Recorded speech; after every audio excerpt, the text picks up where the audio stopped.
Tobi Lütke, welcome to the show. I'm so excited to be here. Man, I've been excited about this for a long time. But, I want to start this off. I feel like I owe you a thank you. I don't feel like I owe you a thank you. How so? Because what you've done with Shopify is just, it is what brought success to my business and so many others. And so I'll just give you a story. When I started this in around 2015, actually in December 2015, so almost exactly 10 years ago. And, this kind of started as a tactical training company. And I had just left CIA, contracting for the CIA. I didn't really know what I was going to do. And I've always wanted to, get into entrepreneurship. So I started this company but I had no money. And web develop, to create a website back then was, it was for me, it was a lot of money. It was, if I remember right, it was about $25,000 to get a website made. And I was like, man, I don't have $25,000, but I did it. And I got a shitty website from a developer who I needed to call and have meetings with about every day, every time I wanted a new product out there. And I was just selling courses. And, of course, every time I wanted to add another product, that was several thousand more dollars. And then I think it was TV. I was watching TV and I saw a Shopify ad pop up. And, it was talking about the do-it-yourself stuff. And I was like, man, maybe I should try this. And so I did. You did. I got the free trial. I tried it. And I was like, holy shit, I just built an entire website in like 4 hours. That's amazing. And that was 10 years ago. And we're still on the platform to this day. So if I have a story like that, and I started selling my courses on there. And then the big win for me on Shopify was gummy bears. So, which we still sell today. That's a bag for you, made here in the USA, sold on Shopify. Love it. But such a good product. But it like unleashed a cheat code to entrepreneurship by being able to sell our stuff, because web developers would hold us hostage, and so thank you for doing that. That's so meaningful to me because, like, again, this is my favorite story, right? Because it's like, I think entrepreneurship is incredible and incredibly important. Like, it's so important for society that people can, reach for independence, that people can, like, instead of complaining about something not existing, they can actually do something about it. They can build something, and there's this wonderful market. You participate in it, and if the market deems it to be of value, then it funnels coin back to you, so you can do more of this thing, and it all kind of virtuously it grows in a virtuous cycle, and it's just so honest. It's like, it's such a form of self-expression. It's such a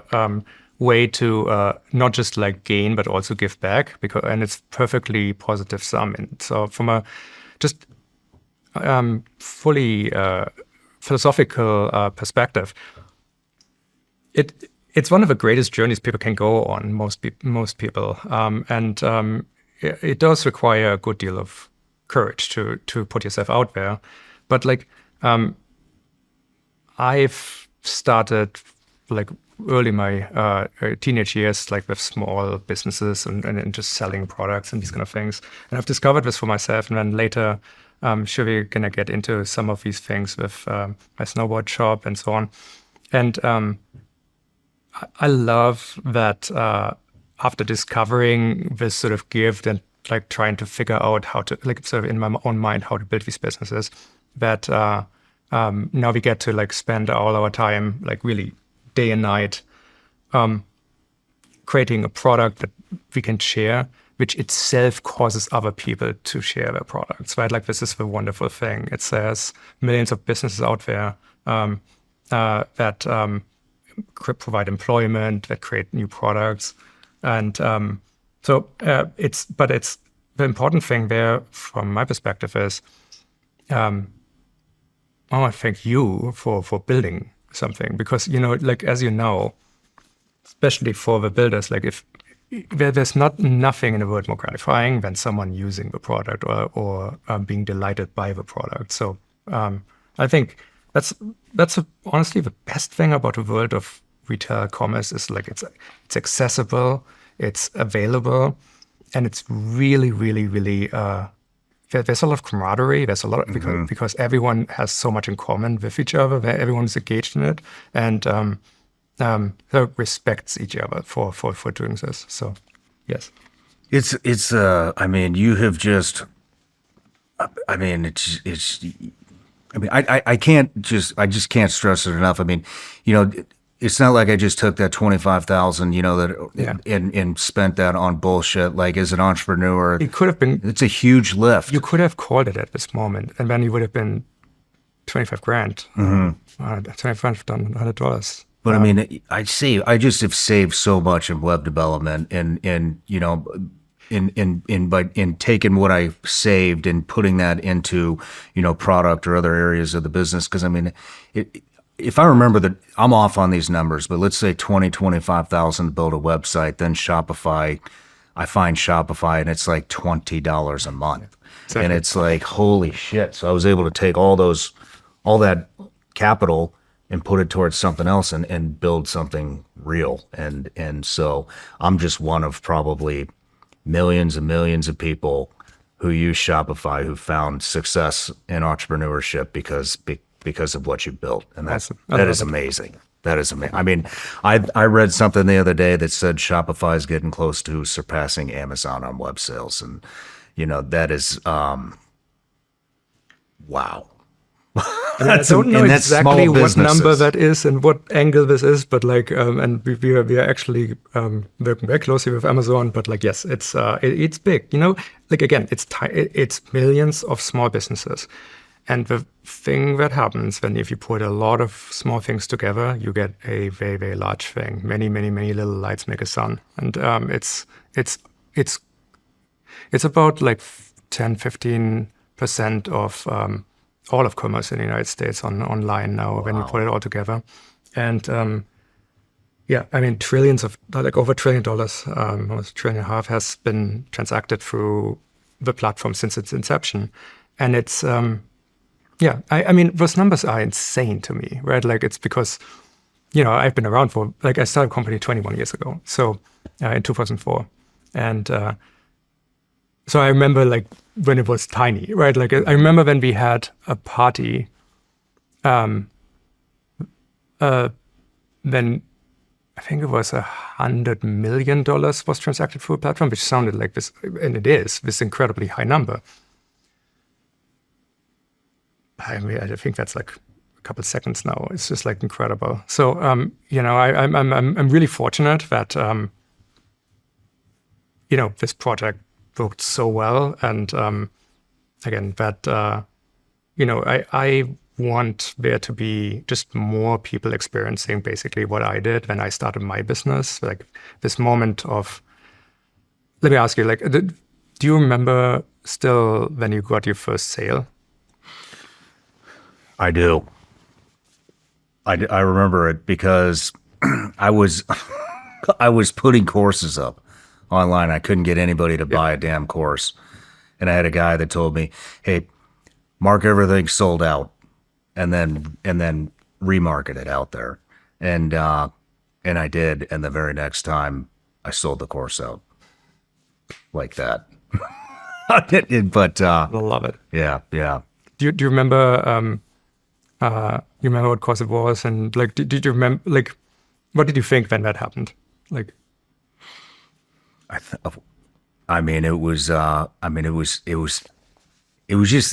was incredibly meaningful. It was the first real transaction. It wasn't somebody doing a favor like, oh, you just started a business. Let me buy the product. It was almost like pity. You know what I mean? I don't know if you've ever had that happen where it's like, you tell a friend you start a business like, I'll buy a couple bags of those gummy bears. It was it was a big deal because it was somebody that never had met me, you know what I mean, that believed in what I was selling and bought it. Right. you know. Someone who, like, people do not like to part with their money.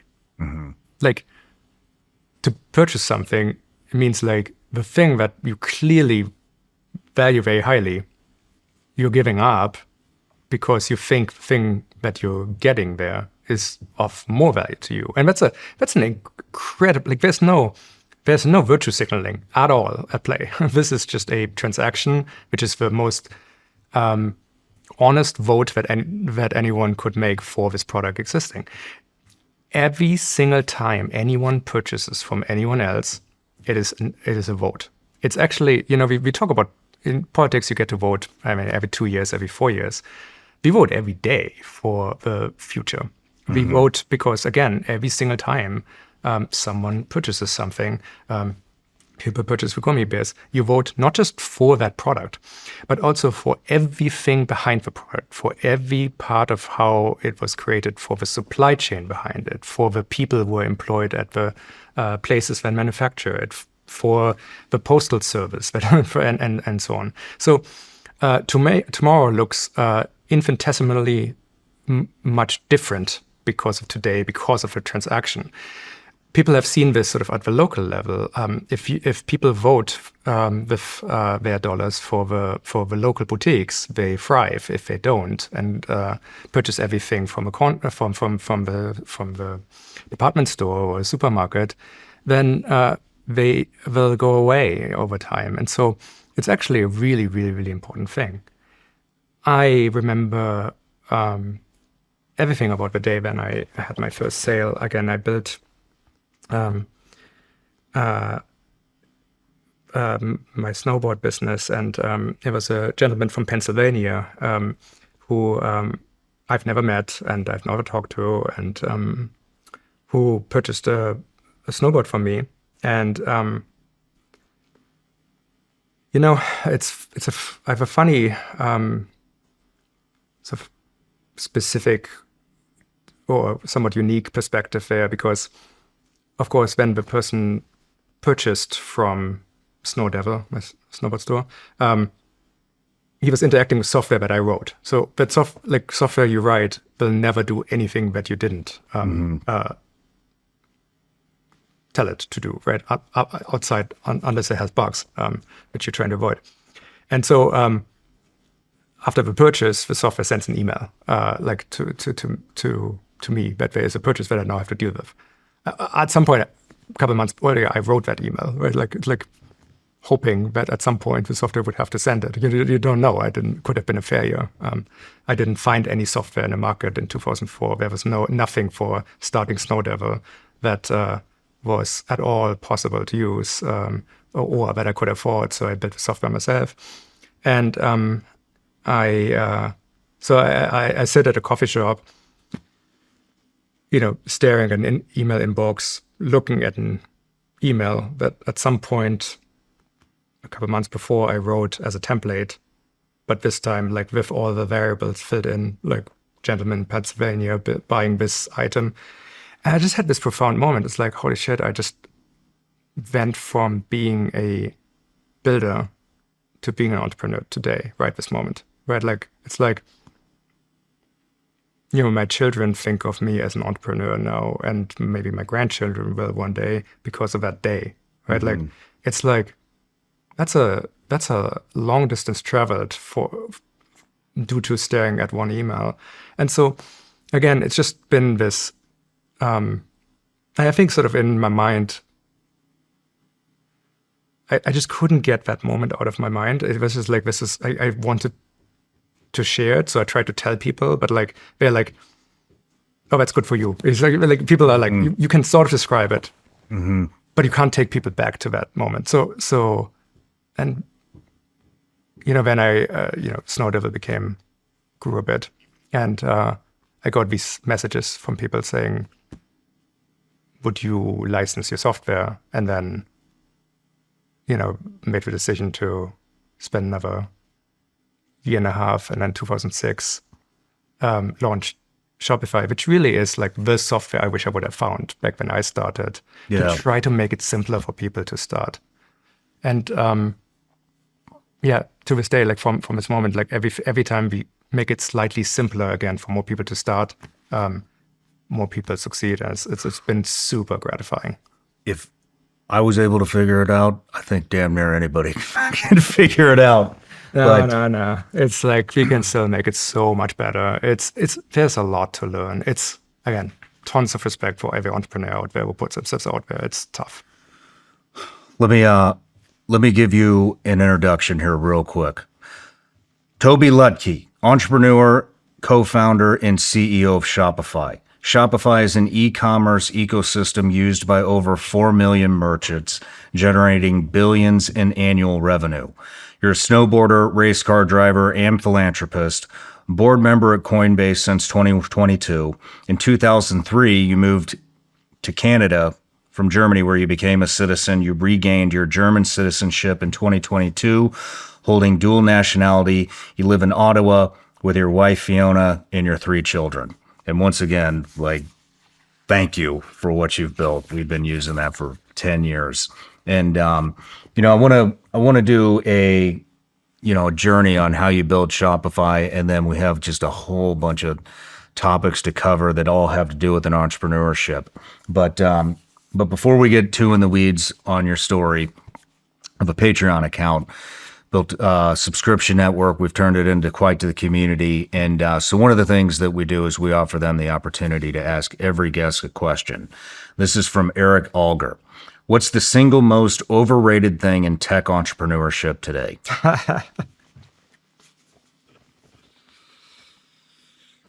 Networking events.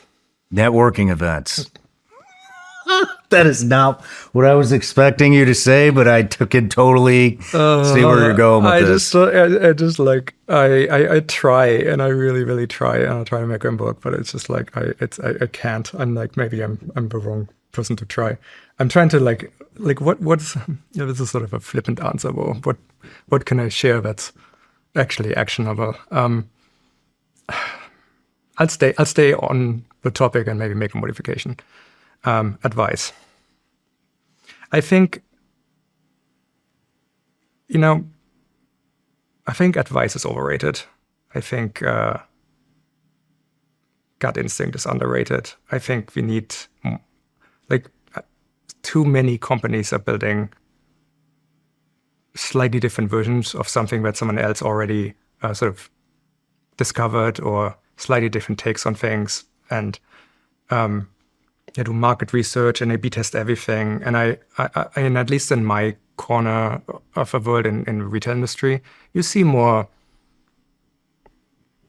self-confident, this thing needs to exist. And I think it would be nice if tech becomes a little bit more weird, a little bit more eccentric, and a little bit more self-confident and leaning into uniqueness rather than derivativeness more again. I think the AI age makes this so much more attractable for most, so I'd love more of that. Right on. I love that answer. We're going to take a quick break real quick, and then we'll get into your life story. All right, everybody, I'm really excited to tell you about this. I've partnered with this company called Beam, brought a new partner on the show. That rarely happens. It is extremely hard to get a slot on this show, but they are the makers of Dream Nighttime Cocoa. I'm really excited about this partnership. I've struggled with sleep pretty much my entire adult life, and this stuff actually works. Sleep has been a problem for me for years, and when you're exhausted, everything suffers. Your concentration drops, your reactions slow, and your work takes a hit.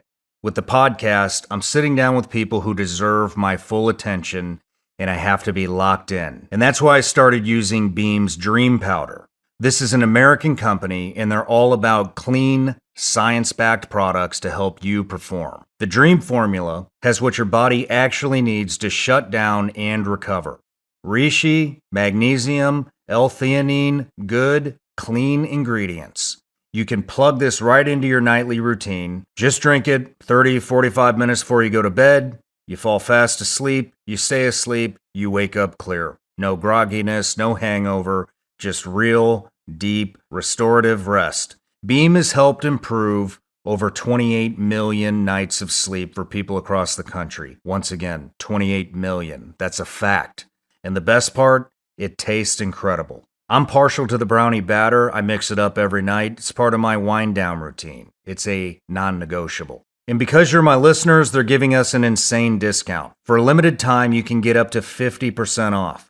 Go to shopbeam.com/SRS, use my code SRS, and you can get this stuff for as low as $32.50. That's like $1 a night for the best sleep you've had in years. But that price is only until they sell out, so don't wait on this. Go to shopbeam.com/SRS, code SRS, and get this deal before it's gone.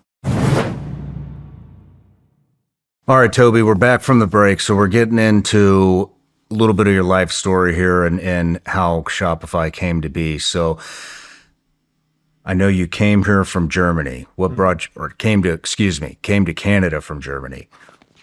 Well, the best reason, wonderful Canadian woman. So like that's, my wonderful wife is Canadian, and we were living in Germany and like decided like she was. I mean, we were really young. She went back to do a master's degree in Ottawa, Canada, and I moved with her. Nice. You know, I grew up in Germany, like being I'm a computer guy. This is probably a surprise to literally no one. I spent my teenage years more in dark rooms, exploring what computers can do than in dark rooms at raves, as I probably should have. Given that this was the 2000s in Germany or late 90s, it's funny. Sometimes friends ask me, "It's like, hey, what was the techno scene like in the 90s in Germany?" I'm like, yeah, I wish I knew. So, like I being very much in computers, I knew of Silicon Valley. I never was there, but like, Canada was certainly closer to that. And I figured, so I just sort of make my way there over time, and then learned everything about Canada and really, really fell in love with the place. So that's where I am. Nice. And you've been there ever since. Ever since. And so you moved to, if I remember correctly, moved to Canada, marry your wife, and start a snowboarding shop. Yeah. So funny story. I did, I left school pretty early, I should say. Like, this is not super unusual in Germany, where you can, after 10th grade, you can decide to do an apprenticeship instead of doing 3 more years in school. And I apprenticed as a computer programmer because I basically was just like, hey, like, this is what I need to do. I wasn't exactly a good student, but like I was good at learning things quickly when I needed them, and computers were much more interesting. So I apprenticed as a computer programmer under a Meister by the name of Jürgen. He was a wonderful character, and taught me the ropes. And so coming to Canada, then none of this was officially acknowledged as education, and therefore there was no way to get a work permit properly. And so I was sort of on a visitor visa in Canada, and then eventually as we get married, and my wife could sponsor me as a family man. Just like it's like, so I say this for a reason. Turns out if you don't have a work permit, you can't work. Pretty simple concept. I tried to get hired, and then people pointed this out to me. Luckily, one of the lawyers, when I just asked a lawyer friend of a family what I should do, he said, well, I guess you can't work, but you can start a company. You don't actually need a permit for that. You're not technically working for anyone, because while you're starting a company, your official status is unemployed, right? Like, this is actually what's happening. So I'm like, okay, cool. I mean, that makes sense. I always like sold products to my classmates in school. I, just like, this is how I made money anyway. Like, I can start an internet business. I know computers really well. So again, this is when I decided, like, I was also, turns out Canada's pretty cold. I noticed. It's like, in Canada, you can't run, at least in Ottawa, where we were living, you can't run the strategy of like treat winter as something that just is temporary and you just wait inside until it's summer again. It's too long. It's too cold. So you really need to get outside. And so we ended up snowboarding. It was fun. And so I spent a lot of time, snowboarding, learning this, getting deep into gear and figuring out what's good and what's happening. So I just combined those two ideas at this point and just said, okay, I just know a lot about snowboards and I know a lot about technology. If I put them together, I start an online store saying snowboards, good, let's go. And then I tried a bunch of software. I'm not going to bore you with all the details. This was all kind of, again, we are talking 2004. It is really a long time ago. We barely had broadband. We barely had like web browsers. So Internet Explorer 6 will like either tell people in the audience nothing or will send a shiver of fear and dismay through them. It was like terrible stuff. Anyway, I'm a programmer. I just started programming. I built this online store just for myself. Loved the experience of making all my own decisions. I'm the kind of person who probably can't truly work for other people anyway, so maybe not having a work permit wasn't all that bad. So I just loved this like independence that I was getting. Had you felt that independence before this point? Certainly my parents have, and probably my teachers too. So yes, I think so. I think there is a pretty large, probably larger than we generally admit, percentage of people who should be not working for other people and should be doing their own thing and they're creating their own music and so on. I think everyone can acclimatize to other situations, but on balance, it's a fairly common streak, I think. And those people, this is partly why I love the consequences of Shopify, is that more of these people can try, but I don't want to get ahead of the story.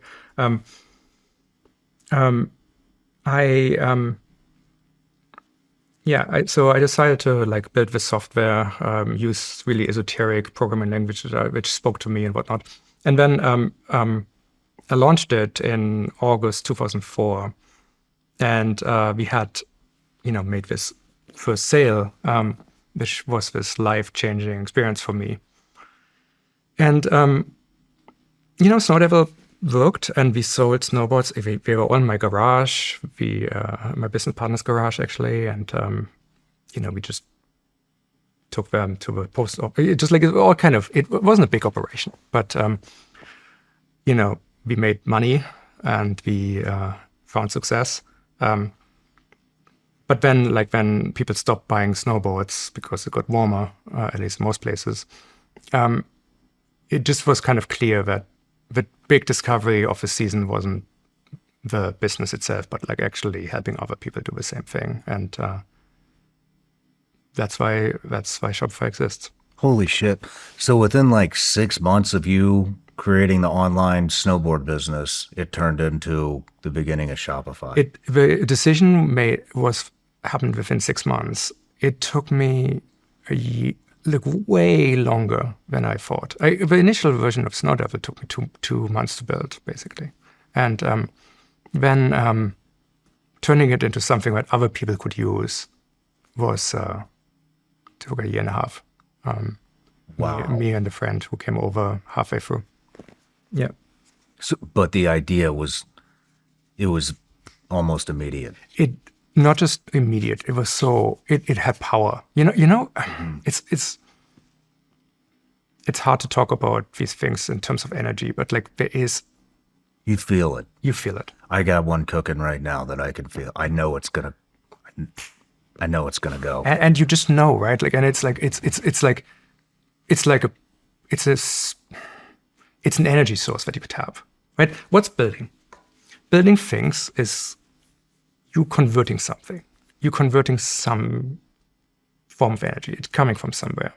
It's like, sometimes it's passion, but I think it's more like I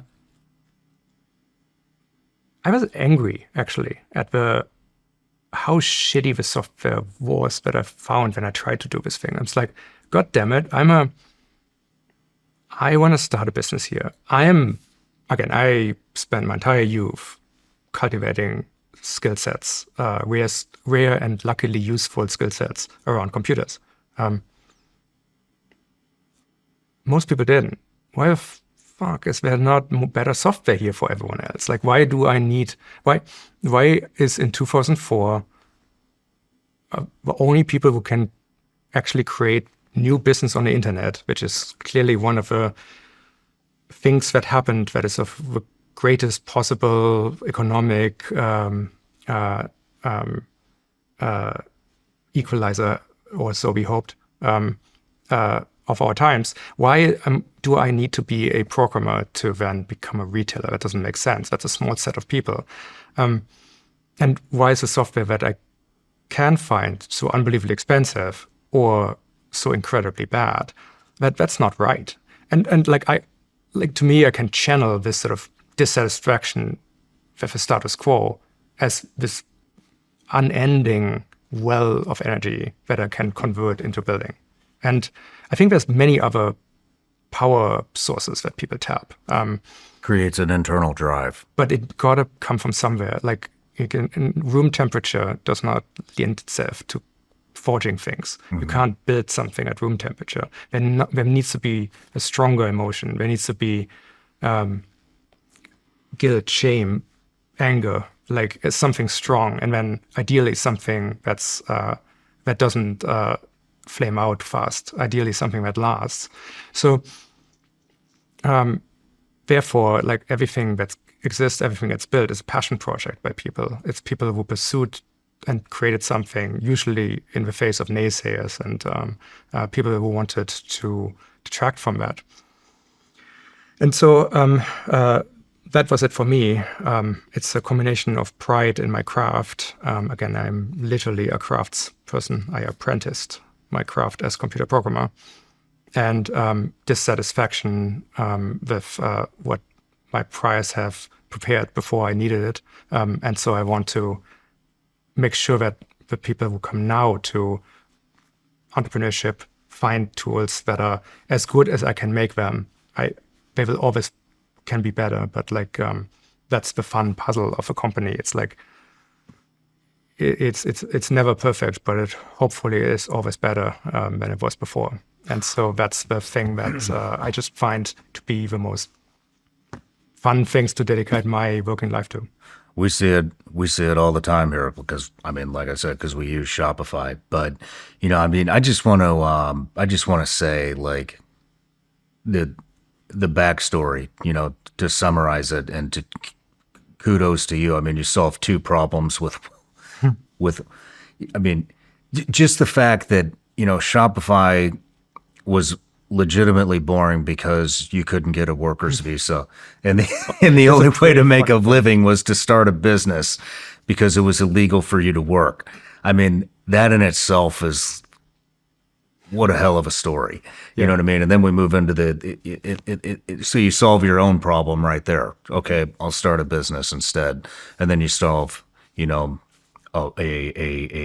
world problem for entrepreneurs a year and a half later. I mean, that's wild. No, to be fair, a year and a half later, while Shopify launched, I'm going to say it was pretty good if what you wanted to do was happen to also start a snowboard store. Like it just... It took a lot of additional work to make it work for like most other products. If a product was very simple, you could do it. But like, it's funny. It was, there's this old sort of a riff on the JFK quote that people say in the startup ecosystem. We do this not because it's easy, but because it is easy, but because we thought it would be easy. Nice. So there's a lot of ignorance that has also led to committing myself to this particular course of action, but it's also like I wouldn't trade it for the world, right? I have something in the outline that says, building when nobody's watching and the importance of doing that. I mean, what is the importance of doing that to you? I'm sorry, I didn't quite catch. So building when no one's watching, years of I see. Of thankless work before any recognition. Again, I do believe in craft. I do believe in honing craft. I'm sure you and I will find lots and lots of agreement there. It's like deliberate practice and just like, I find like, again, it just matters what you do when it doesn't matter as well. And it's not just that you have to be on. It's also like the way you do anything is how you do everything is another way to put this.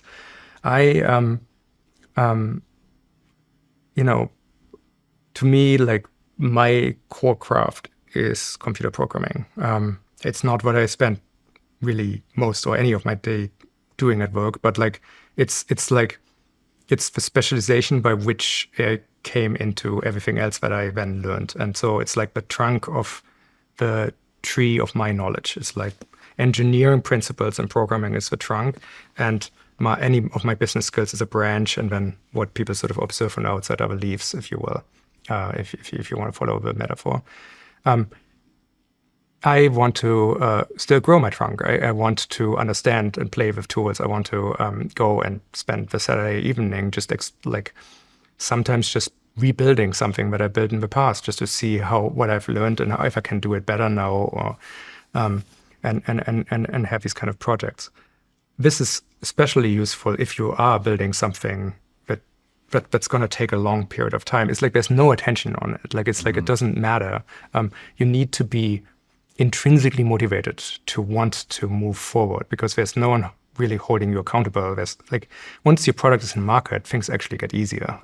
At this point, you have customers who like delightfully will tell you everything that's ever been wrong with your product every time you talk to them, and it's like which I love. And it really motivates you. It motivates me too. Like especially early days is, again, Shopify is now out in the market. We're in 2006. Customer support is support@shopify.com, which also comes to me, right? Because where else would it go? I will support. I will respond from support@shopify.com, but it's still me. So when people send these like essays about how can you call yourself an e-commerce software and not even have feature like this, my initial response is like to write defending my product, and then I'm like,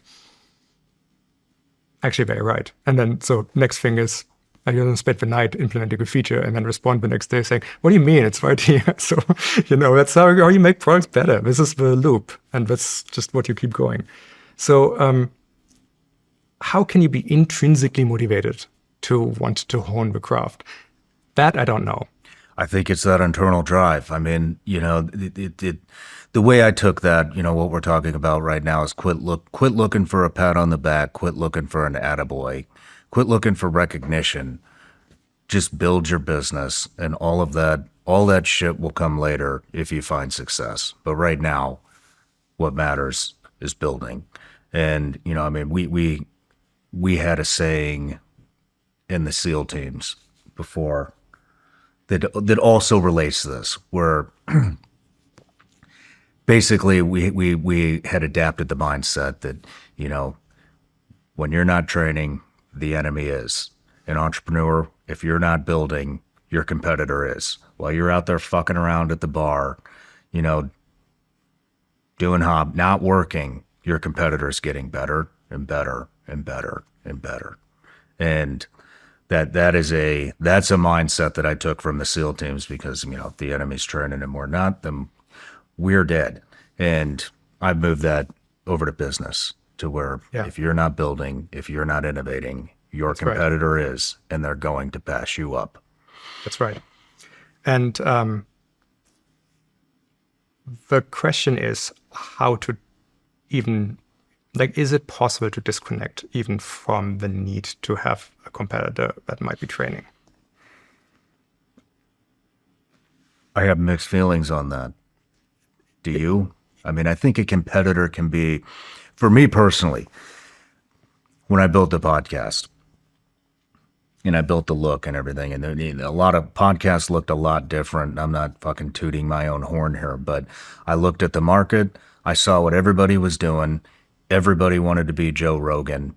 That was it. You had a purple curtain. You had a bunch of shit on a desk that means something to you, or it doesn't mean anything to you unless you're Joe. You know what I mean? Like Joe's got all this stuff there. Everybody just copied Joe. Everybody just copied Joe. And I took a look and I saw everything and I said, this is what we're doing is going to be totally different than all of this stuff. Not that it's never been done before, but it's never been done in a podcast setting. And it's yours. And it's mine. It's yours. It's something you built. It's your aesthetic, and it's not. And all the centerpieces are things that come from the visitors of your podcast. It's like it's like you build something that's situated in the center of the very community that you built, which is a completely different like approach. It's not better or worse. It's just very, very different. This is what I mean with like all the interesting things come from like doing differently. It's like exploring the different paths, and it's incredible how much people so many people externalize so much of how they judge if something is good to running it through an internal focus group of how they think everyone else thinks. And it's like, how that sounds really exhausting. Like that sounds hard also. And I'm not sure it's going to be precise, right? Like, because we don't really know all the other people that well, right? Like we sort of like maybe have a guess, but like, how about just doing things that you really, really want to exist, right? Like, and it seems like such a basic idea, but like, I just find so many people are just like, they think there's a game out there that they want to join, which is called the podcast game. And then they look for the rules by looking at the podcasts that are most successful. And they think that if they apply, like if they intuit and extract as many of the rules as laws and then adhere to all of them, they might get the same results. You familiar with cargo cults? No. It's one of my favorite sort of World War II adjacent story. So Pacific Campaign. Obviously, other than the, I think, B-22s, none of the planes had any range, right? So to fly into Japan, you really needed airfields very, very close to Japan. Some of the islands there had indigenous people on them, and so the American bases were built, landing strips were created. In some cases, this was the first time any of the indigenous people there had any kind of contact with the outside. Their previous contact with the outside came from, every once in a while, a wooden crate, which was how all shipping was done there, like would wash up at shore with things in them, magical things, goods of society. The people who then got these items, they call them cargo, of course, just like that was a status symbol. And here are the Americans, which of course all the people could observe in these airfields doing these things, and planes come, and what we bring more and more cargo, which of course means was a very, very rich individuals, and I don't know if they thought about the people they observed as demigods, but they might as well. So now World War II is over, and no one's going back to these islands for a while until people do. And what they find is that they're still running the airports. There's shamans are wearing like coconut shells, like headphones in straw towers, making sometimes noises that sound vaguely English. There's straw airplanes on the runway, and people are doing this because they want the cargo to come back. Mm-hmm. And it just tells you something really, really important. I think about the human condition. We copy behaviors to try to create the same outcomes. And we do it all the time. So much of the business world, if you look at it, is just people cargo culting. I've noticed. Like basically just like, it's like putting flame stickers on the side of a car to make it go faster, really. It's kind of, it's not principled thinking. And so other people live in everyone else's mind, and I think disconnecting from this as much as possible is important.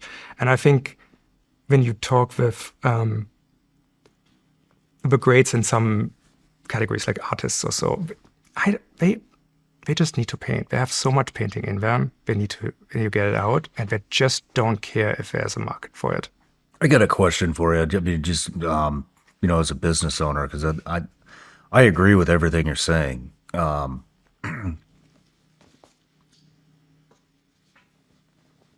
Because I never, I took a peek because I didn't want to do anything that anybody else was doing. I still do that. I still do it every once in a while, but I never watch. I also never want to look at something and then copy it. So I purposely stand back, so it's I'm kind of contradicting myself, but I'll take a peek, as I scroll, and I'm like, oh yeah, that looks good. That looks like shit, whatever. You know what I mean? But I will never dive in and study what people are doing, because I don't want to subject myself to wanting to copy what they're doing or manipulate what they're doing in my mind into my own idea. I want everything to be 100% original, but at the same time, I would look, I think competitors can drive you. I saw a lot of people that I thought were competitors start to copy what I'm doing. My competitors, I mean, it's funny when you start business who you consider your competitors to be, and then if you do find success looking at who your competitors are years down the road. I mean, it is fucking wild. You know what I mean? And now, my competitors are the top people in the game who are actually friends. But I guess what I'm saying is, along my entrepreneur journey, I mean, I feel like maybe I may have needed competitors as a driving factor, because I'm competitive. Mm-hmm. You know what I mean? I mean, I've been competitive since a young age, and I enjoy a healthy competition, and that competition drives me. So I'm just curious. I mean, I can't imagine a world where, and also looking at competitors, I mean, somebody that's a little bit ahead of you or maybe a lot ahead of you, I mean, it shows you what's possible. Like, it's a real living example of what's possible within your realm, which can, that can be a driving, I fucking want that. Yes. And that, and because this person's achieved it, it's achievable. And they're not that far from me, Do you have any thoughts on any of that? I completely agree. The when you look at a competitor, it depends on what you do with the information. Is it like envy, or is it like are you looking to copy, or again like cargo cult with things? No, like what you're describing is a rivalry, and that's a totally different thing from competition. Mm. Galvanizing a rivalry is good for both sides. That makes everyone better, because I think this is an important thing. Like, I don't think Shopify and Amazon have ever really been competitors. We have been rivals at times, and I think we inspire both like each other, but we do it in a completely different way. Like, it's and so I think that's a really, really, really healthy thing. I think what I don't like is when people do skip the step of like having their own aesthetic wanting to build their own picture, and then use everything else as everything they're doing, everything else they're perceiving and seeing as additional inspirations to do a better job creating the unique thing that they want to do. And I think that's it's probably not a super like simple thing that I'm describing here, and maybe the difference isn't as important as I'm making it out to be. But somehow, to me, it is. It's like I really I value rivalries with, and I find that obsession with competition is often like. Let's put it another way. Again, I'm a motorsport enthusiast. I love motorsport racing. I grew up with Formula One. I get to know race cars myself. Were you at Formula One the other day? I was not there yesterday. Oh no. man, I want to go so bad.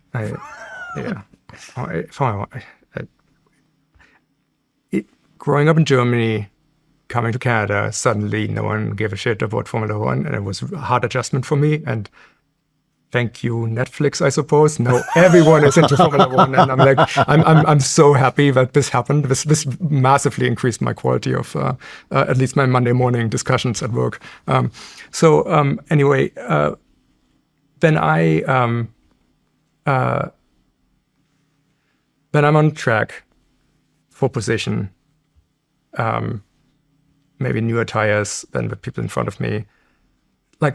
So I'm gaining a little bit. When I come around the corner and I see that there's two, there's not one car for position, there's two cars and they are fighting, I know I'm going to overtake them both very easily. It just like you lose a lot of time when you're fighting with someone directly. And so I think that's like, that's the difference. I mean, were you able to?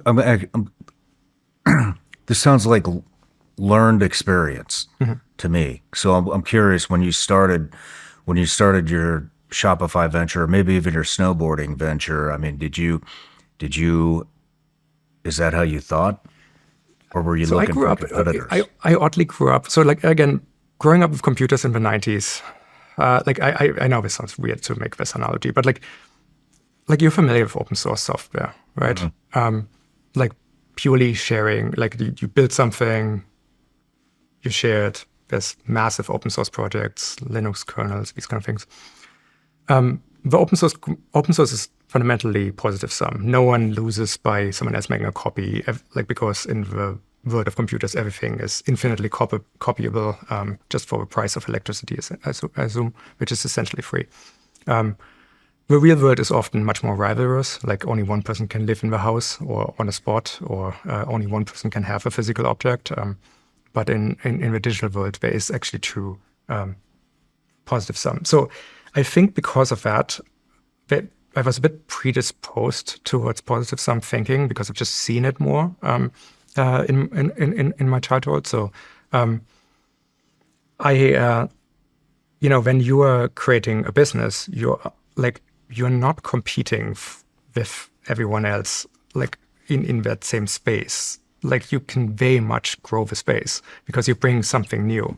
Like the way we talked about our snowboards, it's just totally different. Everyone else had like a grid with like many snowboards and pictures and a prize.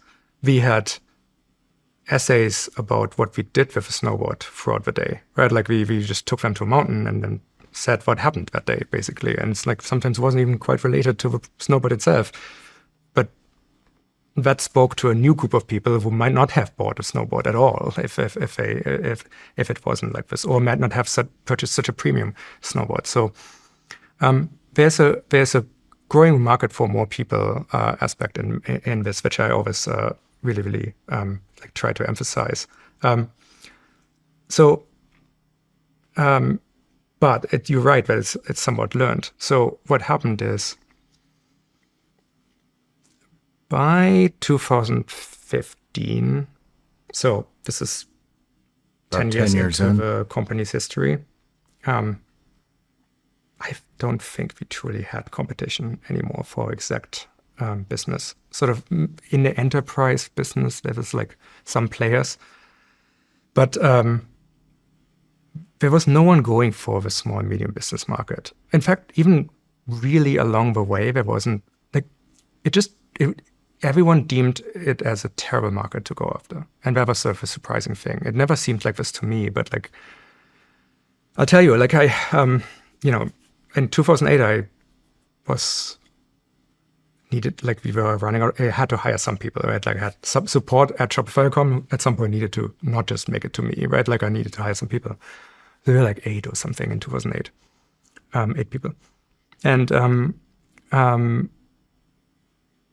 we made some money, and I still had some savings from Snow Devil, but like I wasn't taking a salary, and we were just living with my in-laws in their house, and Fiona and I, and so we kept costs down, but it's hard to meet payroll. I went to Silicon Valley finally and just started fundraising. So I wanted to I had learned how to do all this, and I did have a pitch deck and so on, and ultimately people passed for one reason or another on the company, and very important big venture capital firm that everyone would recognize passed on the Shopify deal. And years later, I met with the partners again. And the partner asked, like, "Hey, Tobi, like, what did we miss?" So I asked, like, well, reminded, like, you passed because you decide for yourself that there's like a global market of 40,000 online stores, right? Like this is sort of the internet at the time in 2008. There's 40,000, and if Shopify is successful, it might get 50% of a market. That's still not enough to business to justify the valuation, which would have been very low. So what did we miss? Okay, here's what we missed is that Shopify itself was the solution to the very problem that they stated. There was only 40,000 online stores because no one made it easy to start them. Like the only online stores that existed were already rich businesses that had the $25,000 or $250,000 to make a web presence and build an online store. And like they were all attached to existing businesses that are already rich. No one built for the new entrepreneurs. And so Shopify grew its market instead of competing for percentage in a market. And I think that is like a very, very, very different thing. I mean, so you started this roughly in 2004. I mean, I feel like there were competitors of yours back then. I mean, I remember GoDaddy was the first one that I tried to build a website myself on GoDaddy. I did it, looked like shit, and that's when I was like, all right, I need a web guy, a website builder, development guy. And then, but there were other things that came along the way. I think maybe Wix. Shopify is not a unique idea at all. Like it's like, in fact, it's one of the most, I mean, there's hundreds of companies that have and do ostensibly the same thing. The technology industry, it's never about who does something first. It's always about who does something right, which is what makes it so interesting. The all the commerce companies of that time, even if they started wanting to service new builds entrepreneurs, always fled up market because their people had a lot of money. They serviced existing business and could make way more money. It was expensive to deal with small businesses. The general advice that I got when I was around was just use eBay. Like start your business on eBay. If it works, then talk to a company called, the one I got recommended was Miva Merchant, which would then take a lot of money to build an online store because now I have enough money to give it to them. And then you would re-platform again afterwards. And it's it was like specifically for the new entrants. I'm not aware of anyone making that specific goal. It might, that doesn't mean it didn't exist and no one did it. There was one, like the closest analogy was a thing called Yahoo stores, which actually Paul Graham started, was an interesting character in his own right. He started Y Combinator later, and which of course became the origin source for so many of the tech industry's greatest companies now. But his original project was a thing that got purchased by a company called Yahoo and then turned into Yahoo stores. I tried to use that and could not make it work. So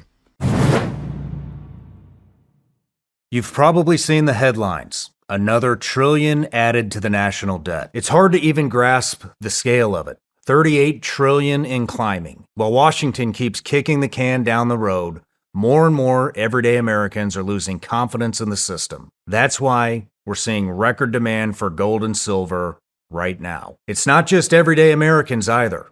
Central banks across the globe are buying gold at the fastest pace in decades. That's exactly why I've partnered with the award-winning company Goldco. They specialize in helping people protect their retirement savings. They use real assets, gold and silver, and they make the process simple and transparent. Go to ShawnLikesGold.com right now to get your free 2025 gold and silver kit. You'll learn how to help safeguard what you've worked hard for. Plus, you could qualify for up to 10% in free bonus silver, one of the best deals out there. So visit ShawnLikesGold.com today. One more time, that's ShawnLikesGold.com. Performance may vary. You should always consult your financial and tax professional.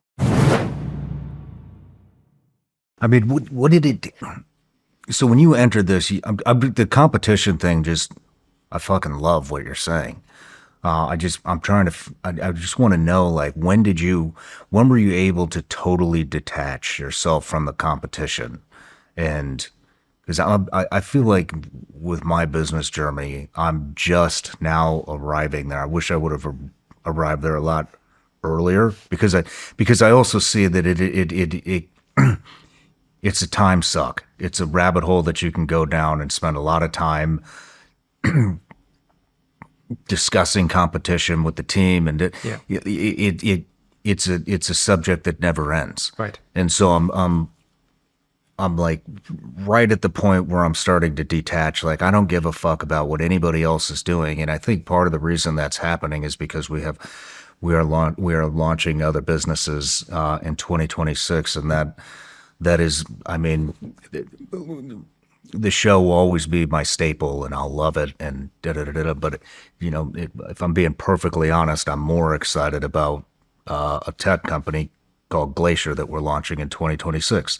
And that is taking my brain out of it is detaching my brain from competition within the podcast world, which is more bandwidth in my head to build more things, to become more successful, I guess is what I'm saying. Exactly. And I mean, again, back to my analogy of a tree, I mean, the podcast and the community built from it is the trunk. And you can now fill out the tree with more branches, right? Like that are part of it. So and therefore you end up creating something that is not a direct analogous, has no other that are doing the same thing. It's like now it's like unique. It like becomes an oak, right? And I think that it's better to build something that's like a unique construct. That's sort of it's okay that this happened just one step at a time and didn't come from some kind of crazy business plan I had ahead of time. In fact, I think the best businesses tend to be the kinds of businesses that would lose at every business plan competition, funnily enough. And I mean, again, like my company itself started like this. It's like snowboard store to e-commerce software to really what is Shopify's retail operating system, I suppose now, but it's so many things. Mm-hmm. The comment on we didn't have competition. I feel like I should put some meat on that bone because it's again obviously not true that there aren't other e-commerce companies and so on. But like what happened is like I think we learned what we could learn from them. And I do think it's very valuable to talk about competition, but in always from a perspective of what can we learn from them? What have they figured out? How do they uniquely handle their particular challenges? Because we're looking at the same problem space and find different solutions. And so in a way, they can act as to fill in the blanks. The paths you didn't travel, you can now see, well, they made a completely different decision, solving a current problem. At some point in the 10 years after we launched, mobile phones became more important than the desktop browser. But the entire internet was built for the desktop browser. And suddenly all the sales were mobile. Like every company in the space had to react to this. Some of them didn't, and that told you a lot. Some of them said, okay, well, we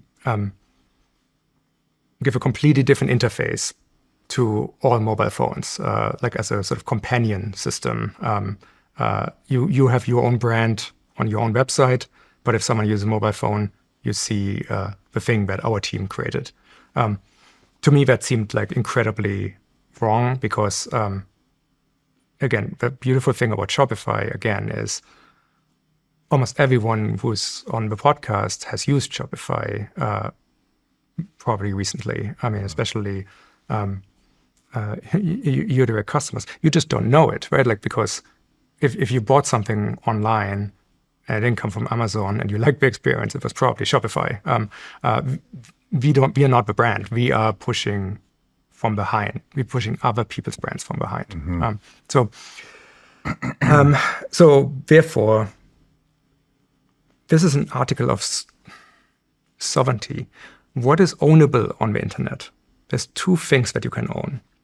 There's your domain and what's behind it, and there's your email list. Everything else is rented. Everything else is leased from others, like your Facebook pages. Mm-hmm. Depends on Facebook how much reach it has and so on. That's not a bad thing. It just is.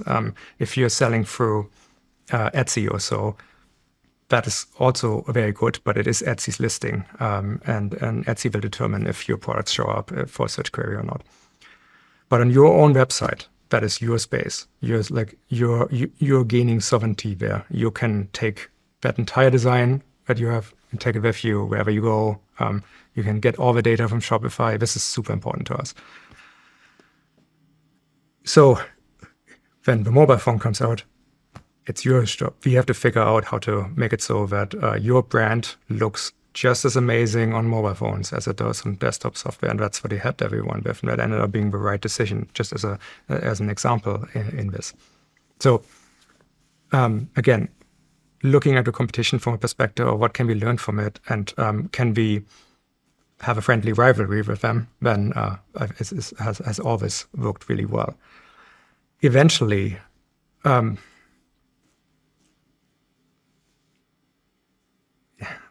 and here's the reason why to do this. It makes everything else easier to have an enemy. That is true. It's much, much, much easier to say, hey, this other company wants us dead, therefore we need to work really hard. Because everything else sounds hollow. It's like, hey, everyone, let's work really hard because reasons. Did you, I'm curious, did you use that to drive your team? So I ran out of credible things to point at some point. And so this is why I talk about intrinsic motivation a lot, because I had to think about it a lot. How do you create an intrinsically motivated company to where everyone works really, really, really hard when they technically probably don't have to right now? Like, you can talk about the future competitor that might come out of the woodworks that does everything better. And of course, companies constantly get disrupted because they become lazy and fat. Mm-hmm. But the only way I found is for people to fall in love with a mission. And the mission is to make more entrepreneurship happen, make entrepreneurship more tractable, make our customers more successful. And know that if we fail to, if Shopify isn't a representation of a sum total of our skills and beliefs and what we know, how to build the best possible e-commerce software at this moment, more people will fail, right? Because this is what we see over and over in the data. Every time there's an area that makes people give up in their entrepreneurial journey, if we then find a way to significantly make this easier, it's the people who otherwise would have given up make it. It's entrepreneurship stops via hurdles. And it's when some people at some point in some emotional state are too encumbered by self-doubt or, the stresses of building a company, and they encounter some kind of thing that has stumped them. And if they're in a wrong mindset, they might call quits at this moment.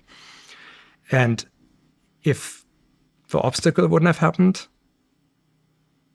you know what it's like to be an entrepreneur. It's a roller coaster. It's ups and downs. It's like valleys and peaks over and over again. And sometimes in the valleys,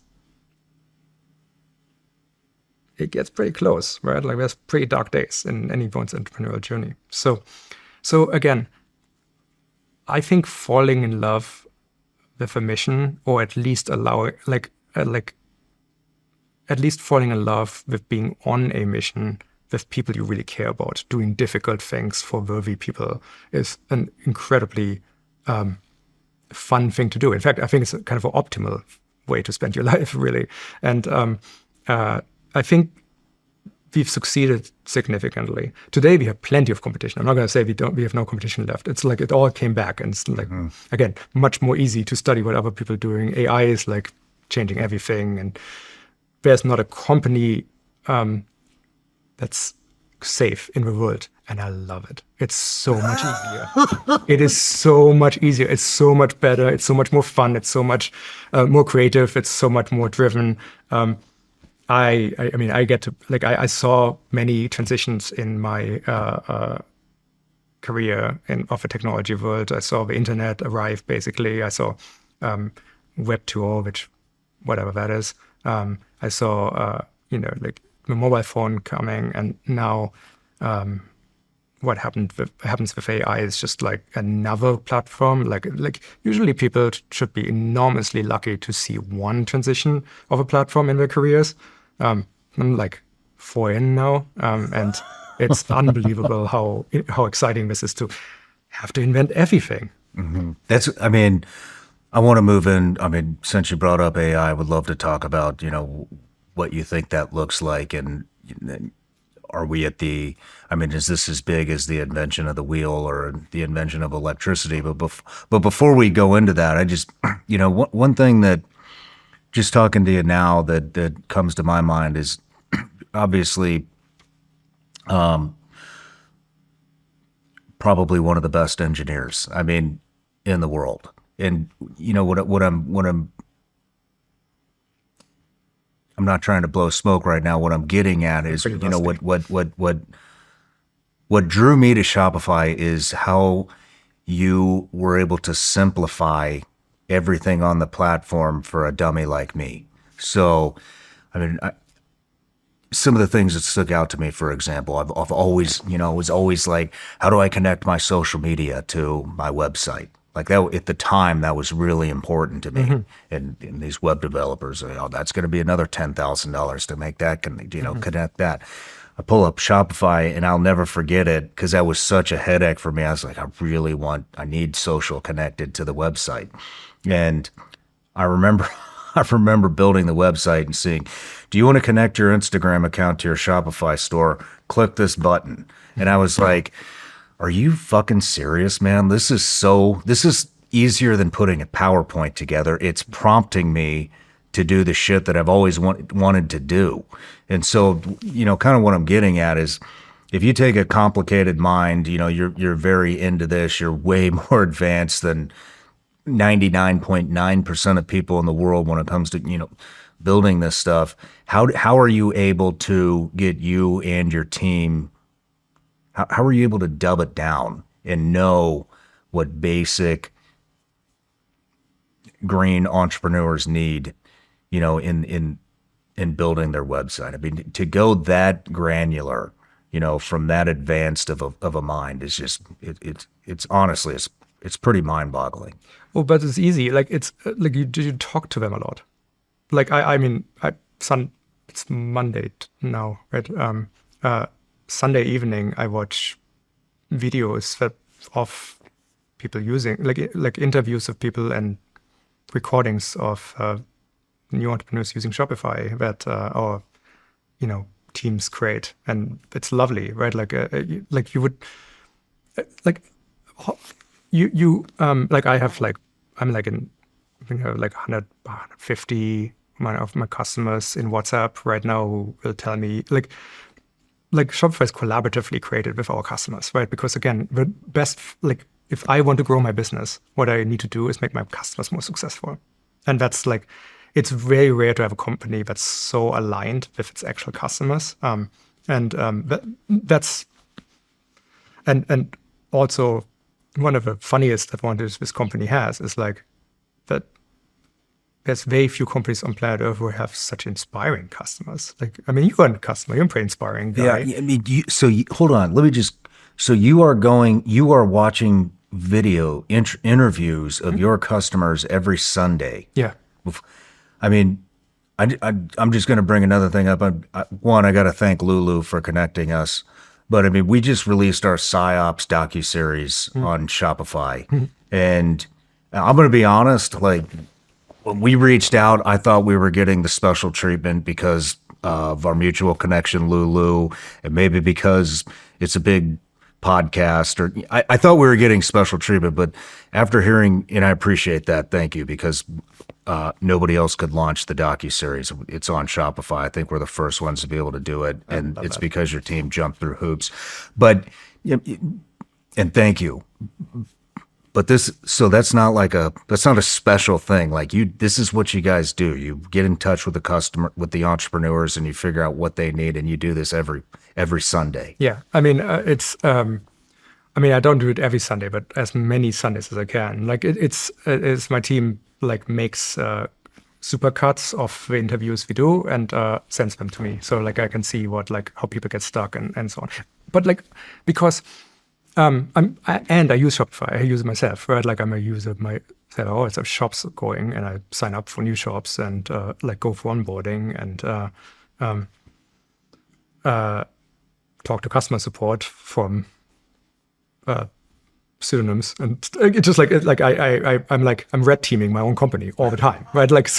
I'm a pain in the ass to work for because of that, but it's also that's kind of what you need to do when you're trying to look, as a CEO and founder of a company, it's dangerous to get disconnected from a product, right?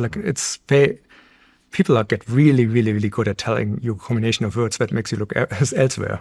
I've had plenty of such experiences in my life, in my career, and so be in all the details is important. I review every single project that's going on in the company every 6 weeks. And it takes 12 days, usually 3 days. We go through every single project. We have an entire system. We have an entire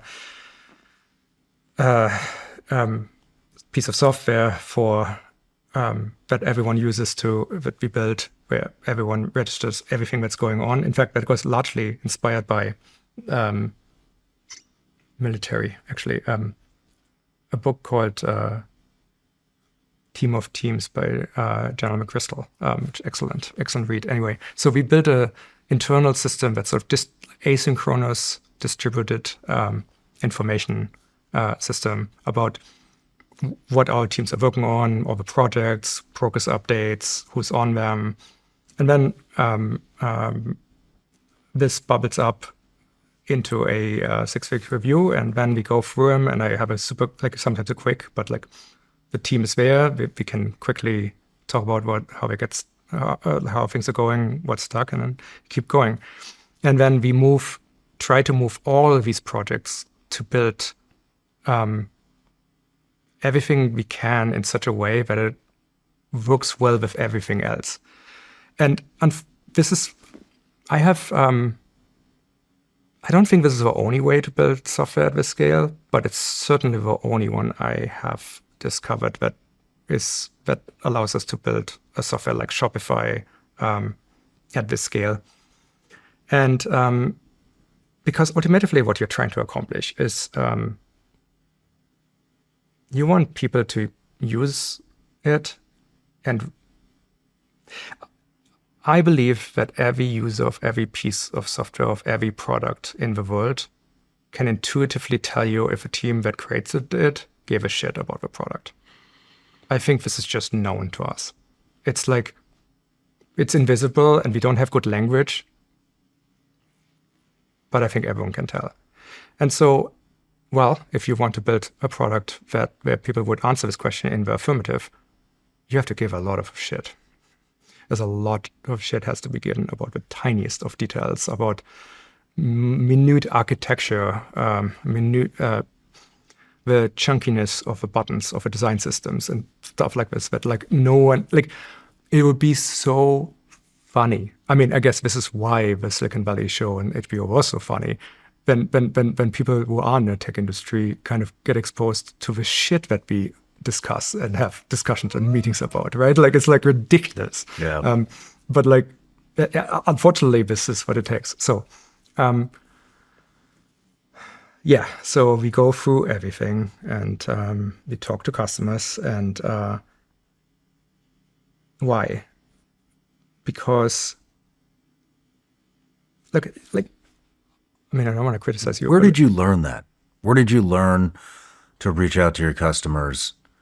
I mean, it seems like the most successful tech entrepreneurs in the world have a grasp of this concept. And there's a whole hell of a lot of people that have no grasp of this concept. Mm-hmm. But I mean, how did you figure that out? Yeah, it's well, I mean, I was a customer support initially, right? Like, so I did it because I had to, and then I could hire people for doing it. And at some point along the line, I started making choices that weren't right, because my sort of inner model of what a entrepreneur goes through when using my software was just like starting to be dated. And I'm like, well, I have to figure out a way to be more connected. And, you know, I did, actually I haven't done this in a few years now, but like until like a few years ago, I did like actually an afternoon in customer support, you know, just like maybe once a quarter, once a half year or so. And it was always very good for me, just very humbling experience to, you know, actually help people, especially at their vulnerable time when they're confused. They call for a reason, right? They call because something is important, really important happening, and they need help, right? So, I don't know. You need empathy for the people using the software, and I don't know if I just came back to doing it this way. Here's my strongest belief, that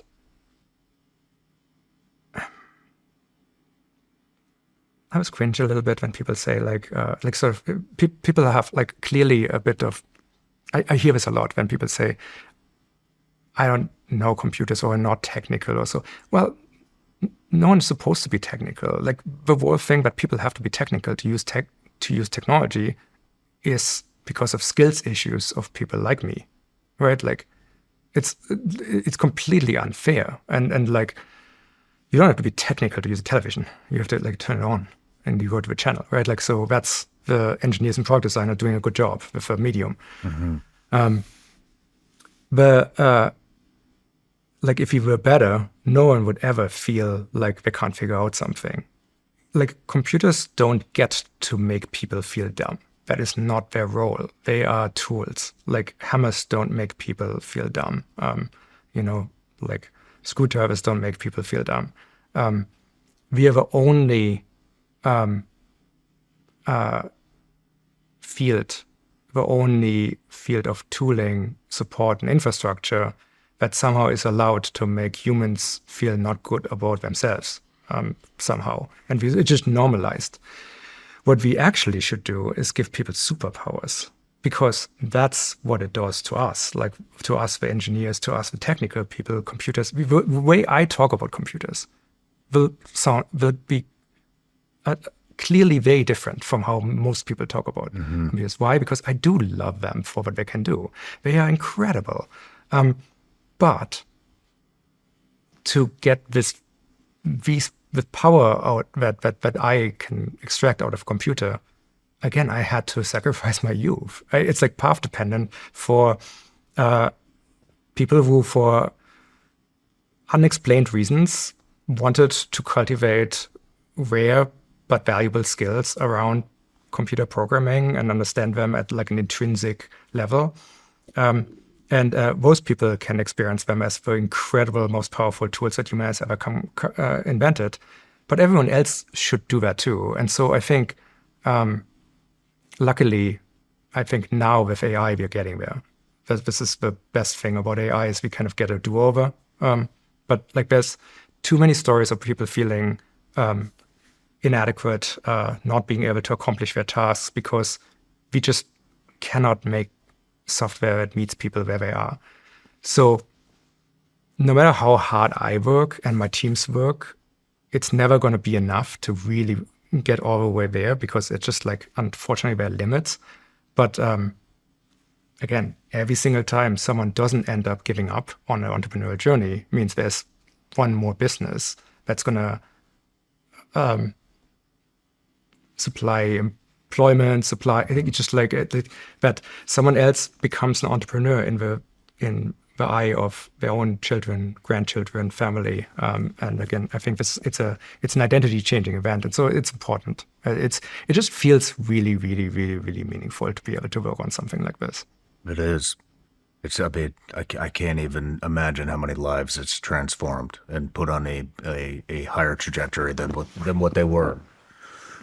But, moving into AI, a little rabbit hole here. I mean, a lot of people are worried about AI. We've talked a lot about it on the show. People are worried it's going to take their job. Probably is going to take a lot of jobs. It's also going to make things a lot easier. I'm curious as to your thoughts. I mean, are we at something that is this as big as the invention of electricity or the invention of the wheel or the invention of the internet? I mean, I think so.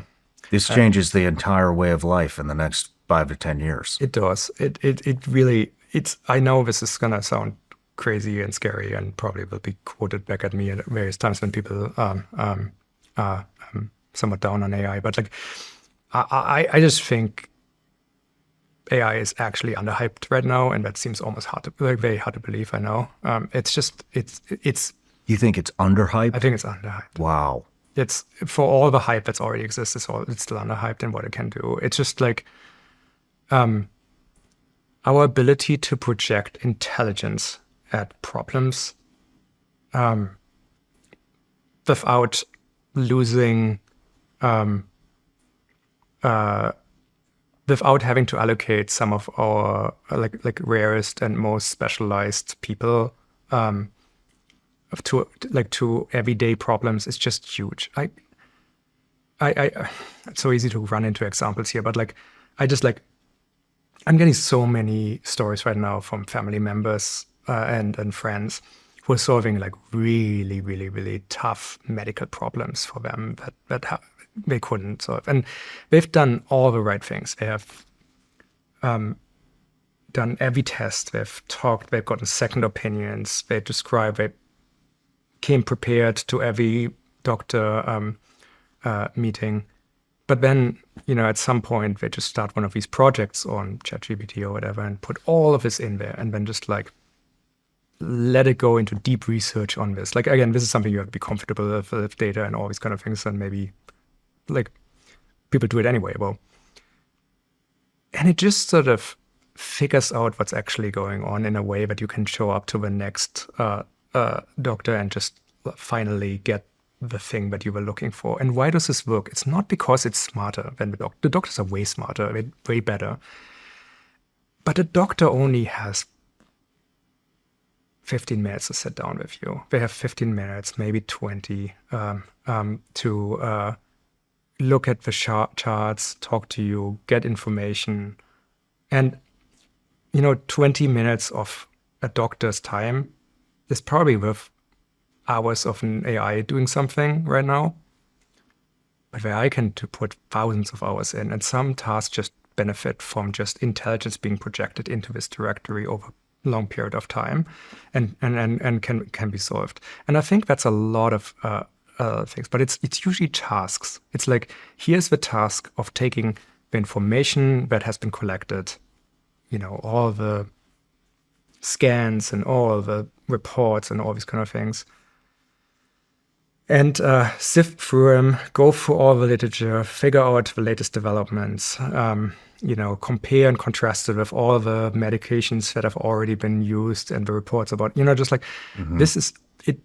It's just it's a thing that humans could do, but like, we just don't have enough people for doing this. And so I think just like that alone changes the world in a way, right? And so it turns out that it's true that jobs will change, although this always gets into really, like, everyone has sort of a different question and different jobs in mind. I think what AI really does is it automates tasks, and it allows more people to work like you and I, because like we have teams for, like, if we need something researched, we have people we can email and they will research it for us, right? Like, and send us back a report. And I think more people should have ability to have something like this. And frankly,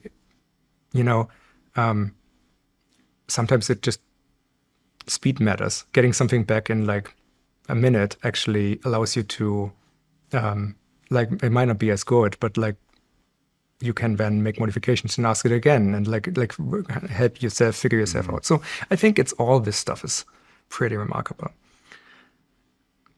But yeah, it's where I am most excited about with AI right now is just we see this. So the thing I spent more time on than anything else on at Shopify over the last couple of years is how to integrate a helpful AI into Shopify, the software, right?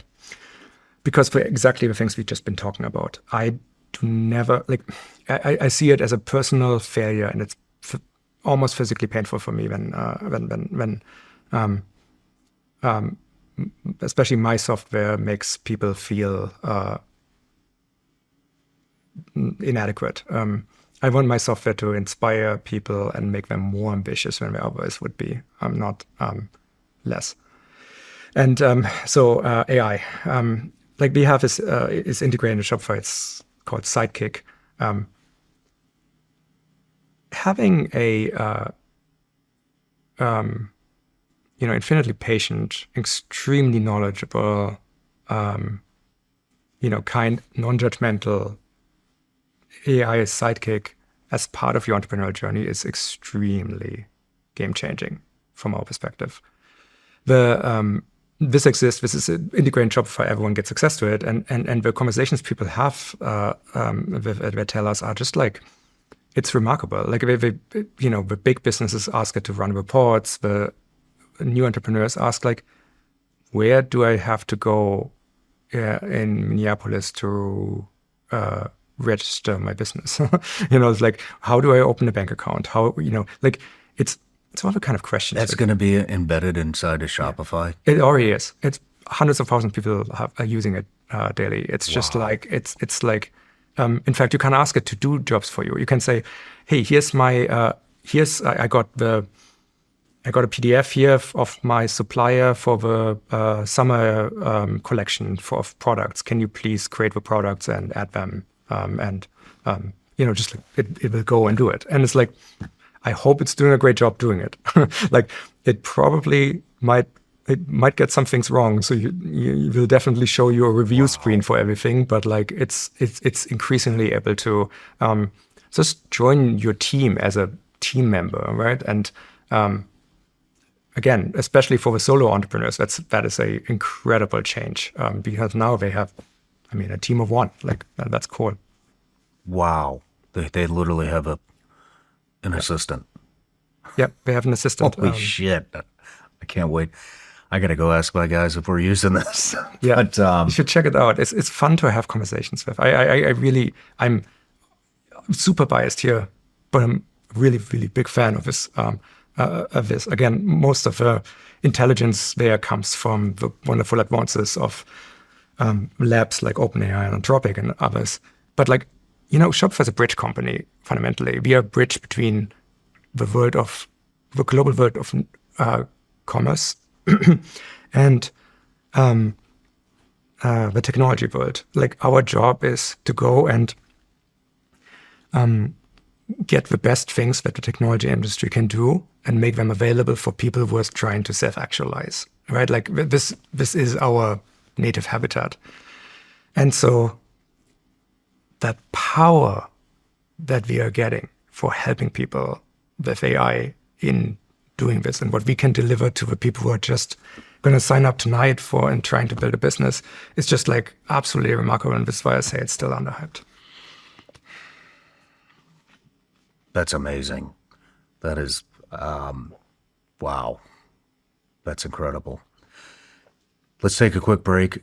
When we come back, I'd like to talk about how you run your team. I know you run it lean, and would like to just move into that. Super. My days don't slow down. Between work, the gym, and time with the kids, I need eyewear that can keep up with everything I've got going on. And that's why I trust Roka. I've tried plenty of shades before, but these stand out. They're built for performance without sacrificing style. I've put them through it all. On the range, out on the water, and off-road. They don't quit. They're lightweight, stay locked in place, and are tough enough to handle whatever I throw at them. And the best part? They don't just perform, they look incredible. Sleek, modern, and designed for people who expect more from their eyewear. No fluff, no gimmicks, just premium frames that deliver every single time. And that's why Roka is what I grab when I'm heading out the door. Born in Austin, Texas, they're American designed with zero shortcuts. Razor sharp optics, no glare, and all-day comfort that doesn't quit. And if you need prescription lenses, they've got you covered with both sunglasses and eyeglasses. One brand, all your bases. Roka isn't just eyewear, it's confidence you can wear every day. They're the real deal. Ready to upgrade your eyewear? Check them out for yourself at Roka.com and use code SRS for 20% off site-wide at checkout. That's ROKA.com. All right, Tobi, we're back from the break. We were getting ready to dive into how you run your team. So I was picking through your outline and saw that you like to run small and lean teams. Who doesn't? And this is a growing pain that I'm trying to figure out right now. If we want to go and we want to bring everything in-house, which is kind of originally what I thought I wanted to do at the beginning of the year, and now I'm starting to think, I don't know if I like all these people running around, and I don't really want to get any bigger and deal. I like to keep, I think the way I'm going is I like to keep my internal team extremely small and lean and nimble, and then start to outsource more and more to other companies, not individuals, because I think companies might hopefully care more about their reputation than what I have been dealing with. So anyways, I just want to get your thoughts on that. I mean, yeah, I mean, I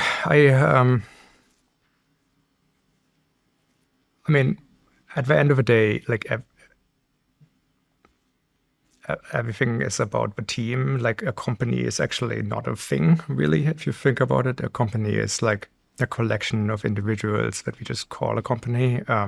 Every company is getting, like a company can't gain skills by itself. It's just the individuals in the company might develop a skill, or you might bring in someone new to gain a new skill.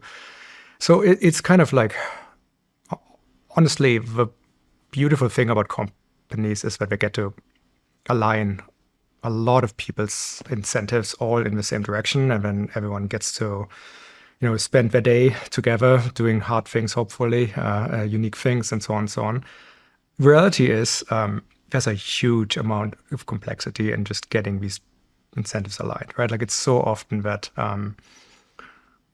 lots of people just like end up like sort of grinding against each other, and like all the energy is sort of diffused by the grinding noise they make, by just like being in each other's way. And the solution to this is like, it's like one of two things, right? It's like, it's either you drive people towards making a consensus decision, like, or there's going to be leadership, and those things are kind of opposite. And I don't think that's a commonly held belief. So how do you set this up? I mean, I'm a big fan of small teams. I think small teams in general are, I mean, the best size team is one person. That's just like anything that one single person can do should be done by one single person, because like that requires zero coordination. Like it's like you sort of in your head you can consult. Like if you have all the skills to do something, then you don't need to coordinate with anyone.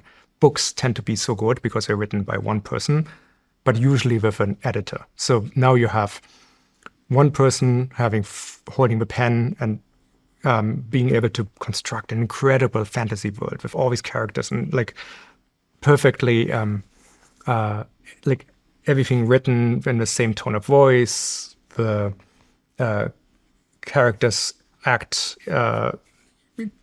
consistent to previous chapters and so on and so on.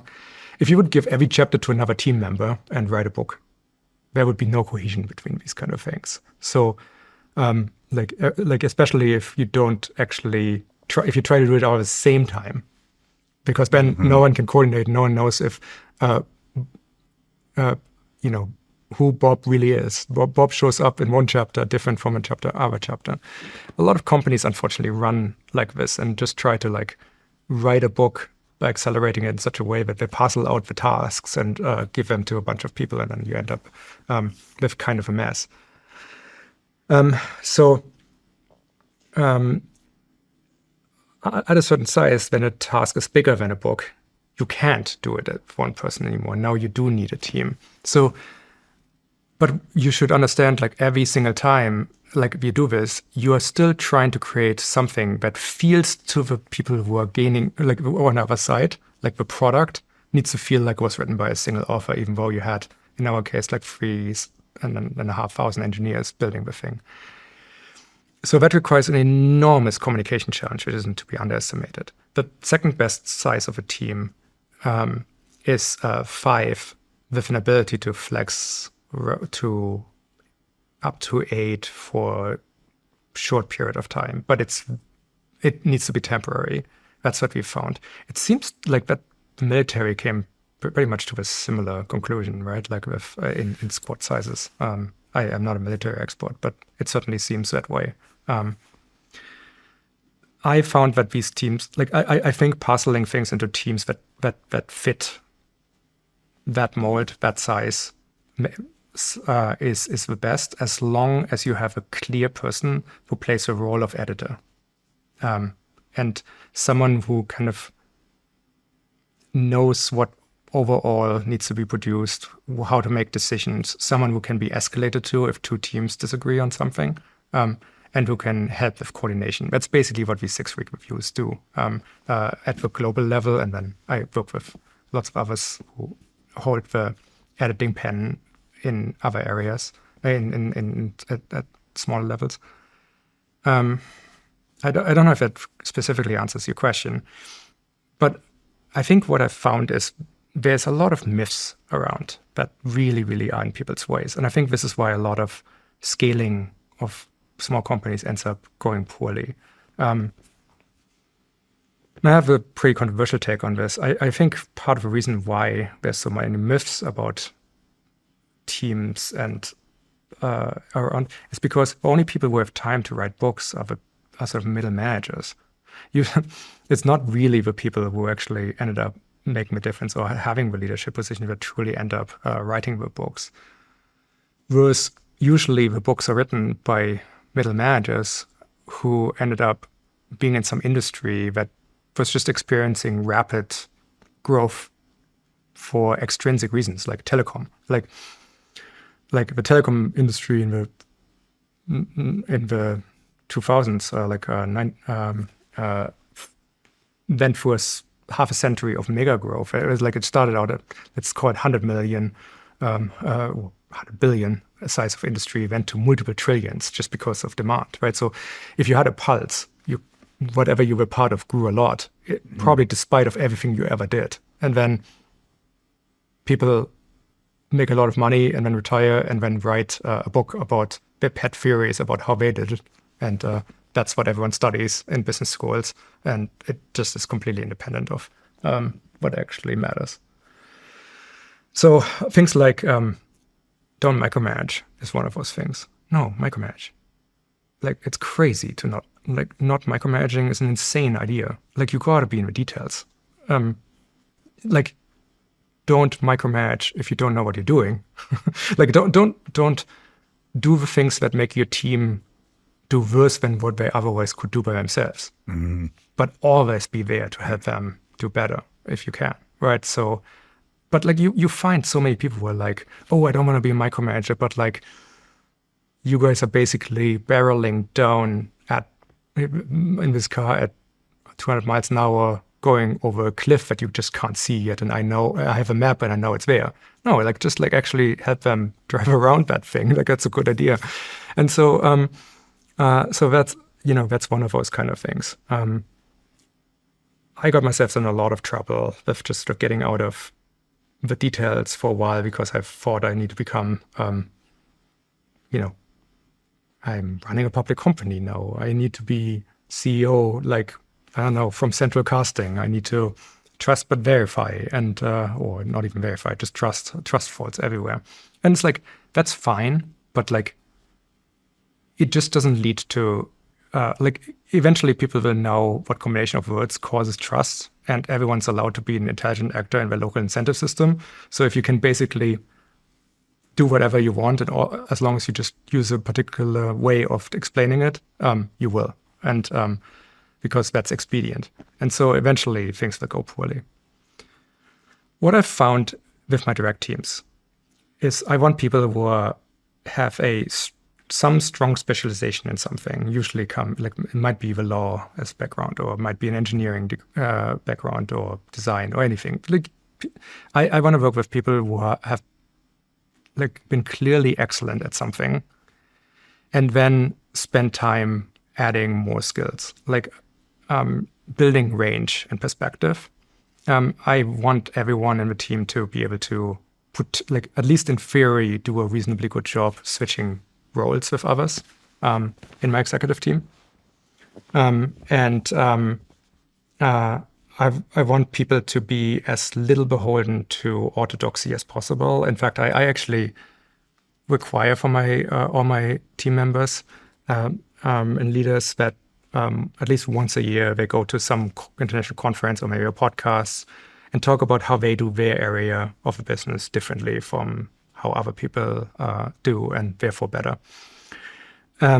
That's a good topic for me to talk with them about in a one-on-one, but also just keeps them thinking about, what opportunities do we have to do things better? Because nothing is ideal in companies. We are not actually very good at building companies at this point, day and age. It's understudied as a field. And then through these conversations, I try to build trust with them and make this an actual thing we talk about. We talk about trust as a battery, essentially. Like, it's something that you charge over time with every interaction. It we do something together, you solve a problem, or you say what you do the thing that you said you would. That's a small charge on trust. And then, I don't know, like, you show up late for every single meeting, or you kind of phone in on slides for whatever, it loses some trust. And so I found it very helpful to just go and like, hey, here's like the things that added some trust, and here's the things that you lost some. So we're kind of even right now. And if you just eliminate the ones that lose trust. You say this? Yeah, I say this. You're very direct. I'm very direct. That's how I am. I'm German. So I'm like, it would be odd if I'm not direct. So might as well lean into the stereotype. Right? I speak direct like this. It can it's not always received the greatest. I'll say that. But I like to speak direct because I've as uncomfortable as it can be to speak direct, you don't get lost in the conversation. It's very precise communications. This is what we need done. Don't do this again. This is why. Let's brush the shit under the table and move. I like to speak like that. I get a feedback that I can be unapproachable, intimidating. I have very high expectations, which I've always had very high expectations. I mean, I grew up in the fucking SEAL teams, and then I went to the CIA, and then I built a company. And, you know, and everybody that's here right now, I think, understands, like, yeah, Shawn has extremely fucking high expectations. People that don't understand that don't last here a night, you know, but, you know, and I think it can be, like you had mentioned, I can be a pain in the ass to work for. I can be a pain in the ass to work for. I have extremely high expectations. And, you know, but we wouldn't be where we are today if I didn't have extremely high fucking expectations. We would just be like any other mediocre fucking podcast, mediocre company. And so when I hear that, like, oh, Shawn has high expectations, yeah, I do have fucking high expectations because I want to be the fucking best. Exactly. And if you don't want to be the best, then get the fuck out of here. Exactly. Like, and is that how you run yours? You have to make it clear. I think the only problem in this entire story that I've heard is the people who can't do it want last year. Figure out how to make them not even show up.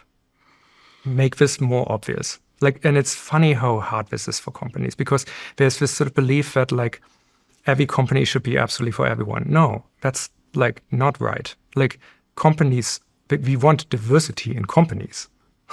We want there to be a company that's excellent for people that it's excellent for, and not like, you know, if you take everyone's favorite color and blend them together, you end up with mud brown, which no one likes. And we have enough mud brown companies, right? Like, so, you know, some people want something different out of their career. They want to work hard on worthwhile challenges for worthwhile people. And I think the earlier, as you said, the more you heighten the misalignment with the people who just probably shouldn't be joining, the better things go. And so it's actually it's an unkind lie to obscure this if those are the expectations.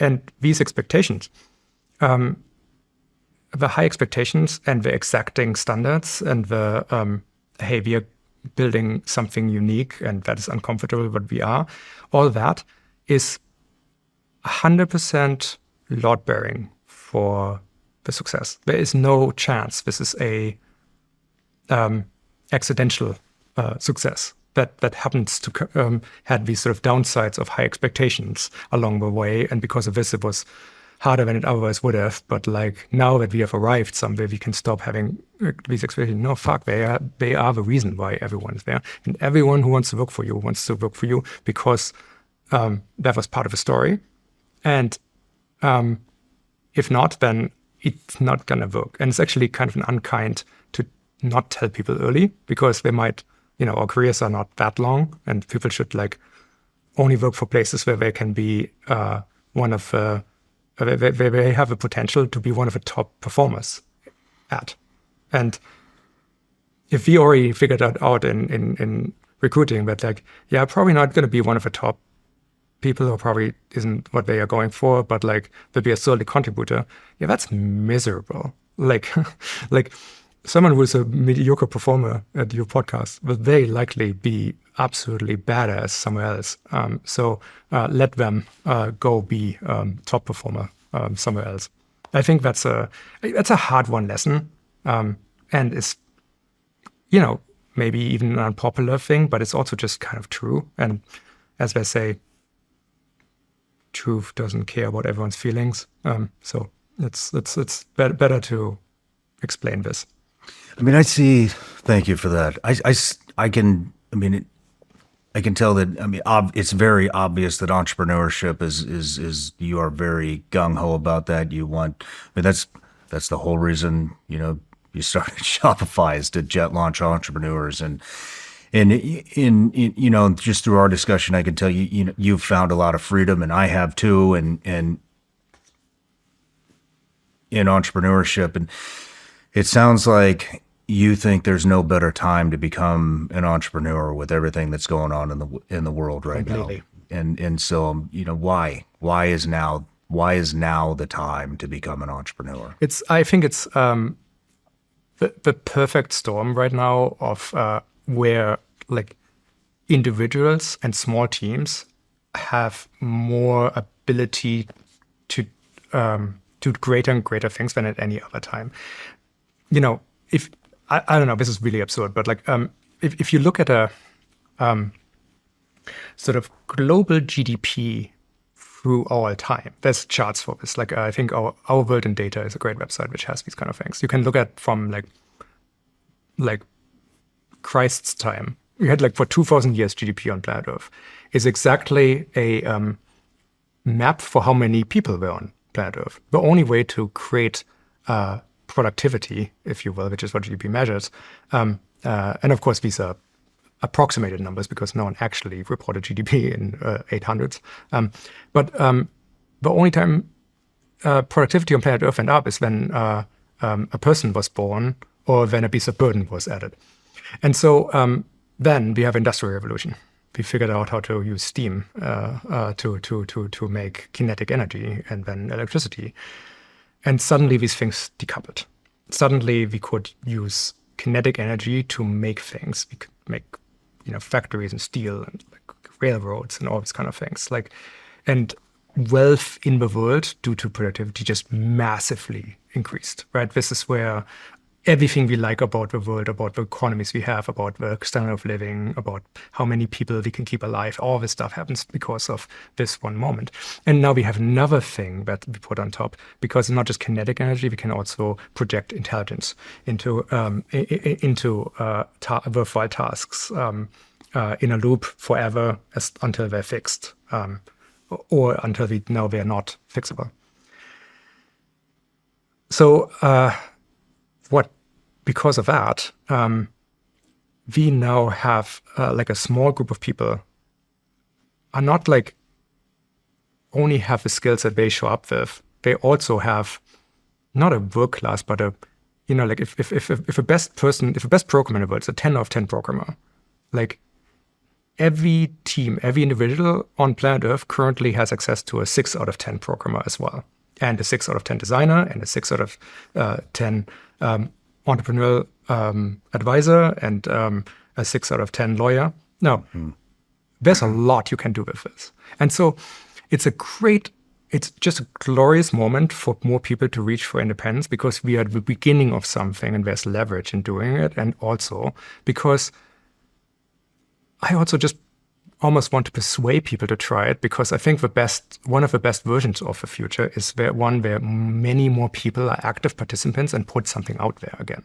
Like we need more people to create products and services that other people find valuable. Like we are just like the amount of new businesses being created has been declining for a very, very long time. No kidding. It's been a leaky bucket. It's like every generation has been slightly less entrepreneurial than the previous ones for ever since the baby boomers. Is this throughout the world? Throughout the West, yes. It's recently starts leveling out again. It's cresting, and even in some countries there's been more new business formation again, which is really, really hopeful. Now, there's a school of thought that says, well, this is because people are losing their job. And it is true that one thing that happens when people do lose their job is sometimes they make their plan B their new plan A, right? Like lots of people are like, I've been sitting on an idea. I wasn't looking for doing this right now, but I have an opportunity, so I'm going to make a go at this. We saw this a lot in previous financial crisis of Lehman Brothers. This like time we thought we were dead when this started happening, but it actually turned out that more and more people were starting to build businesses on Shopify, and we could help a lot of people there in these times and during COVID again. So it is a time where people should have a plan B in mind and see if there's an opportunity to make this plan A, and they can access so much more help than before. And I'm very, very bullish on this. Do you have any thoughts on renting versus owning? I think both. I don't want to make a moral judgment. I just think it's like on these things because it kind of can veer into that territory. Otherwise, I think you should definitely own something. There needs to be a home base that you can fall back to, like some base camp for you, which no one can take away. It's very good. And with like, I mean, people are generally more ready to improve, do home improvements on the house they own than one they're renting. And I think all the same things apply. It's just like there's more future expected value of working on your email list or on your website because otherwise it might be going away. So I think it's important to have a home base, but then also just like take advantage of everything else that's out there. So many of our customers grow massively through things like Facebook and advertising on Facebook and so on. Like these are amazing tools available to new businesses that, again, like 15 years ago, you would have to go to a television network and probably, I don't know, have dinners with decision makers and figure out how to raise a lot of money to place a lot of ads. It's not just like there was no possibility of just creating one ad or so. So it's very expensive. Now you can just like run $100 campaign and see how it's going to go, right? And so I think everything is just kind of ready and so much more accessible. Yeah, I would definitely agree with that. Are you seeing a spike at all in Shopify accounts opening? Usually during times, yeah, like it's I'm not right now seeing one, but like it's generally COVID was crazy and well documented, and before it's usually when things get a little bit more tough going that there's more entrepreneurship. In fact, it's funny. Almost all the companies. This is something you can easily check with other people from tech industry and other entrepreneurs. If you ask them, almost all of them ended up starting their companies during some kind of nuclear winter or something. Where like Shopify started in the shadow of .com post. Remember that? That's a long time ago now. But you know what .com was? It's like mostly e-commerce. It's like pets.com and Webvan. And like then it just like everyone's like, oh, never mind. All this technology stuff, all this e-commerce stuff is useless. Now it's all falling apart and we never need tech companies again. Yeah, it turns out the ideas were right. They just were too early. Like there was not enough internet there. So anyway, against this, I only learned really about this. I wasn't paying that much attention. Then I tried to fundraise. And then everyone told me, well, what, e-commerce? Like, haven't we tried this before? Yeah.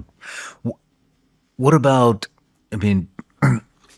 toughness in handling failure in entrepreneurship? I mean, do you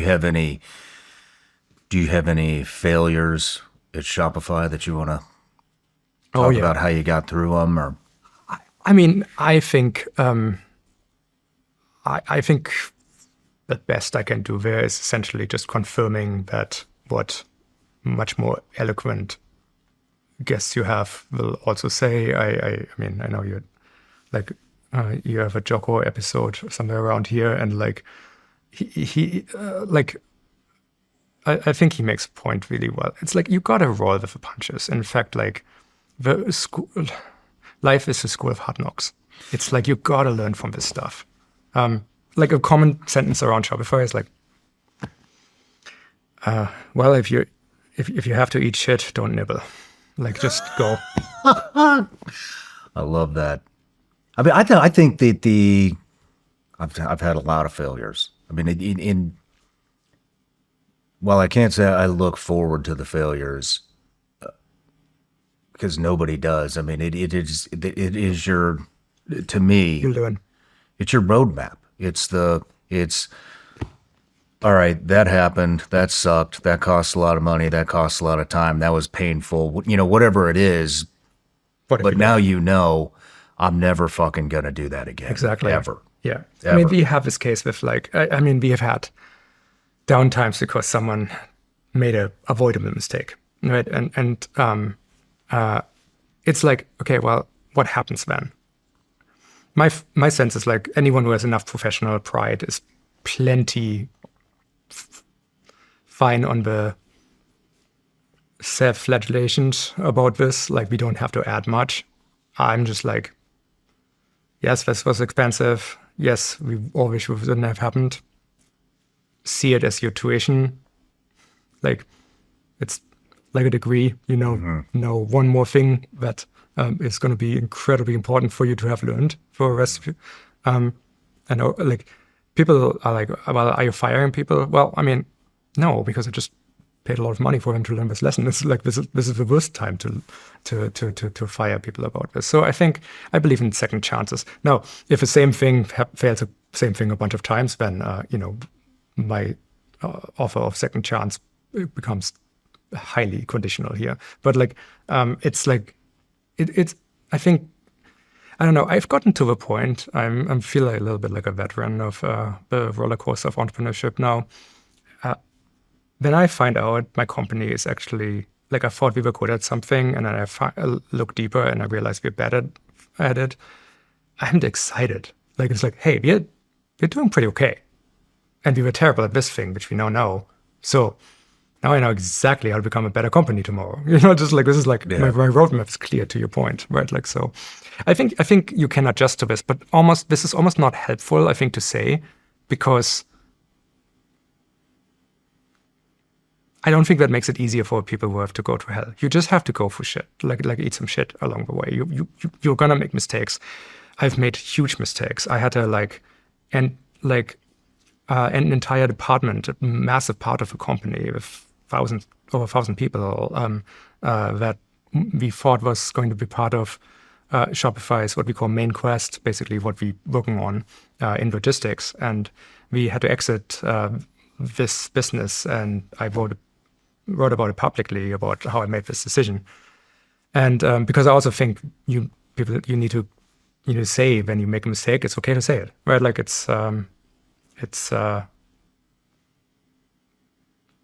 I think keeping decorum there is just fake. Like, it's just like, reason why I make good decisions and have built good intuition is because I have added failure lessons more than most along the way, at least in this space. So, as a husband and a father of three, this is another thing that I'm constantly battling about is how do you find the balance between work and family? Yeah, balance is hard, right? Like, I think balance is like harmony, I guess, is better. I think I like working. I really just do like working a lot. I love my job. I love a puzzle that life drops on my desk every day. It's a different set of puzzles every day, and I happen to like puzzles. I do, if it's at all possible, like, I mean, we're having dinner together, right? Like, my wife insists on dinner at 6 p.m., which I find inconveniently early as a European, but like, I've acclimatized.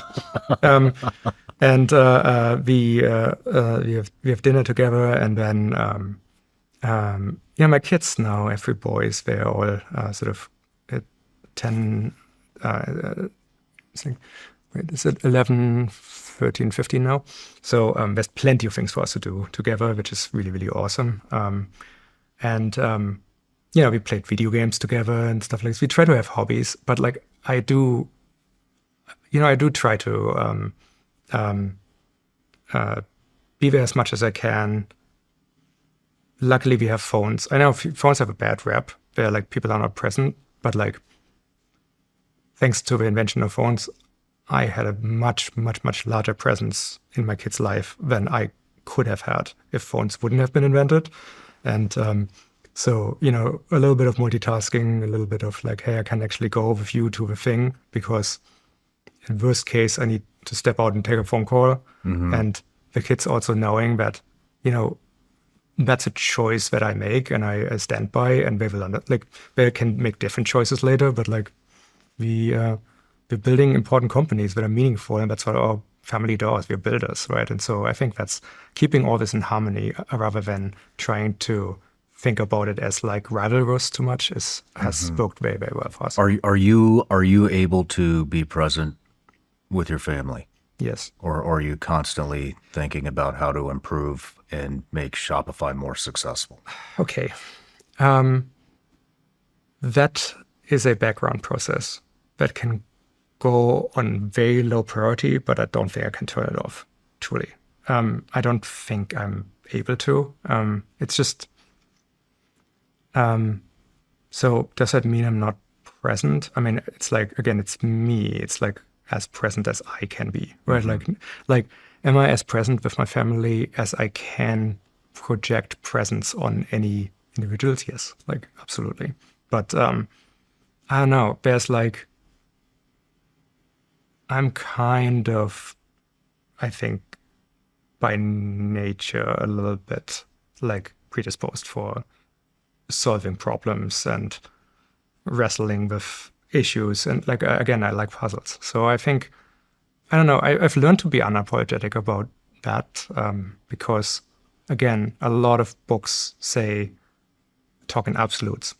A lot of books talk, you're absolutely present in a way that I don't even think is accessible to people with ADHD, frankly, or not. And somehow that is like, all of the implied moral judgment of a book is now resting on your shoulders if you say no to this. And I'm just like, yeah, like, I don't know, I think I have a pretty good thing going and I have a deep and meaningful relationship with my kids. So, so anyway, I think that's the goal. Are you teaching your kids entrepreneurship? Yeah. What age did you start? Like, as soon as I could talk. It's like, no, I like, how would you improve anything around you? Like, how would you redesign your toys? If you have a question, I'll answer every question. I mean, I have policies. I should say this stuff. Like, so. You asked them how they would redesign their toys? Oh, yeah. Oh, yeah. Like, they don't get an allowance, but they get to pitch.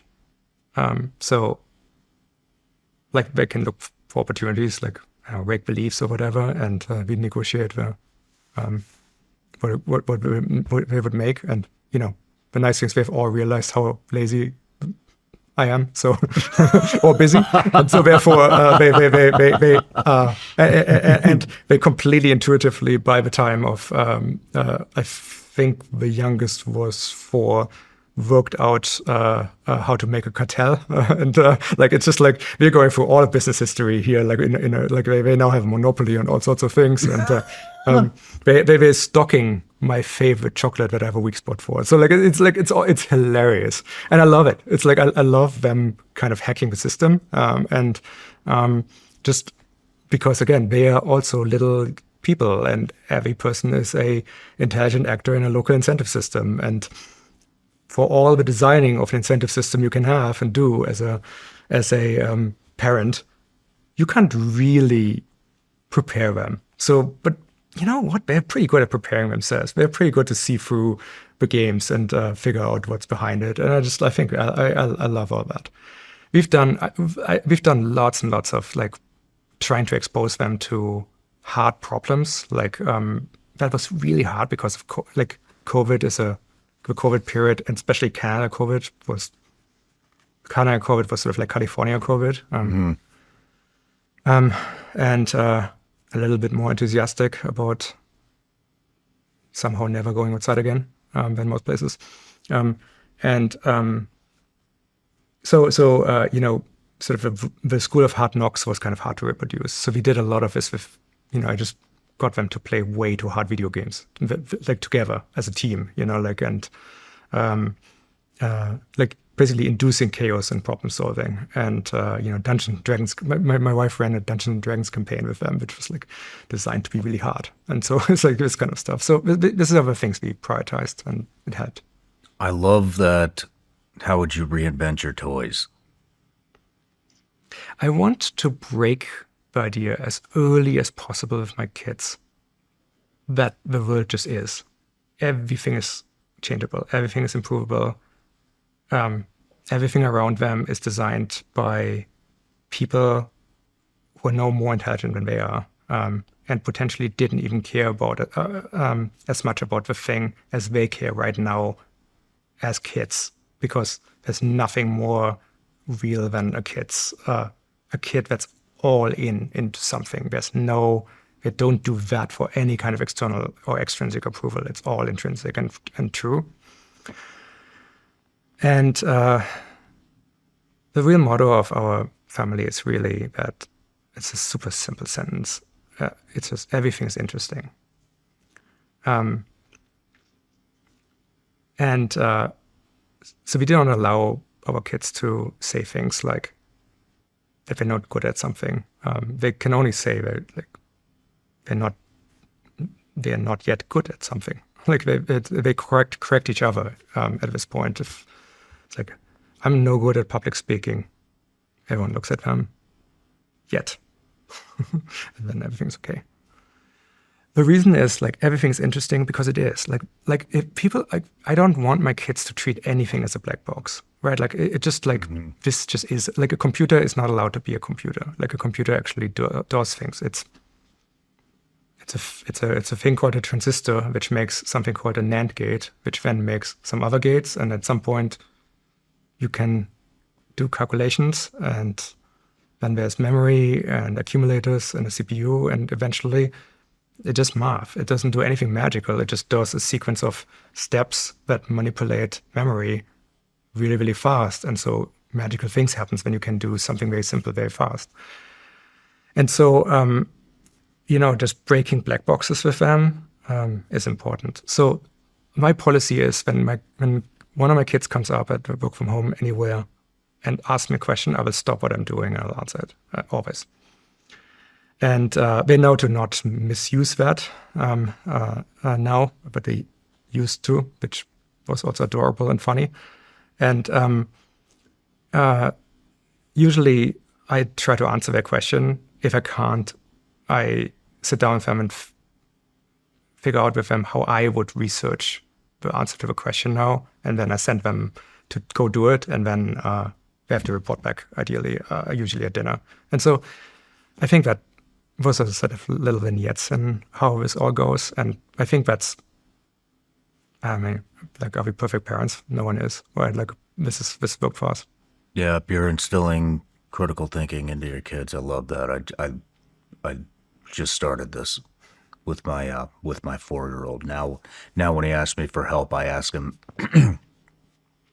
if he's looked for any other solutions. And exactly. Instead of helping him, he's 4. I make him look for other solutions.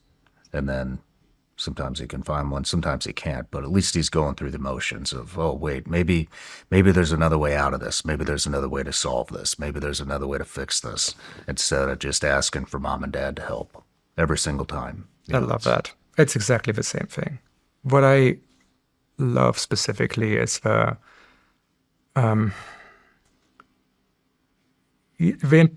implication of everything is interesting is really, really helpful, right? Because, I don't know, kids have to learn things in school that they just don't find interesting initially. And it's like, or some concepts is like, okay, why? But like, it turns out the story behind this is always interesting. Like I remember, like, I read a book about the history of, I have no idea why I read this book, but it's a history of double entry accounting and why it got invented, what problem it solved. And it's a crazy story. It's like it was invented in Venice by the merchants and is literally responsible for the Venetian Empire. And it's like, holy shit, that's like double entry accounting. That sounds like worse than watching paint dry, right? Like, but it turns out that if you understand the story behind stuff, like why someone did a thing, or what problem it solved, or at least what the characters were like that had to solve the problem, everything is interesting. And it's like just so like finding the interesting bit to connect with the thing that you want to understand is actually also a skill. And it's it's something I had to learn, right? Because I had to trust me. I love computers. I love engineering. I did not need to learn finance. Like it wasn't my first, like kind of had to do it. A public company CEO, and also like just like a lot. There's a lot. The cool thing about a job is like it's super high expectations, right? Like in terms of the range, which is perfect because I like building range. But I had to learn how to trick myself into wanting to learn things because, as anyone with authority problems can attest to, I cannot just go learn stuff because someone told me. I can only learn the solutions to problems I've had. So, and so I need to go and figure out how to construct the problem environment for myself, or at least make it a story I want to like explore deeper by tinkering with it or something. I had to So anyway, I've learned how to trick my own brain to do it, and it's been really important. And with the kids, it's just as fun. Love it. Love that. I'm totally stealing the how would you reinvent your toys starting today. You're right for it. But, well, Tobi, let's take a break. Gents, let's be real. Most skincare isn't made for us. And if you want to look a little younger or just feel more confident when you look in the mirror, you need something simple and effective. That's why I started using Caldera Lab. Their high-performance skincare is designed specifically for men. It's simple, effective, and backed by science. I especially love the base layer. It's a nutrient-rich moisturizer that absorbs fast, leaving a non-greasy, matte finish. Since I started, I've definitely noticed my skin looks smoother and more hydrated.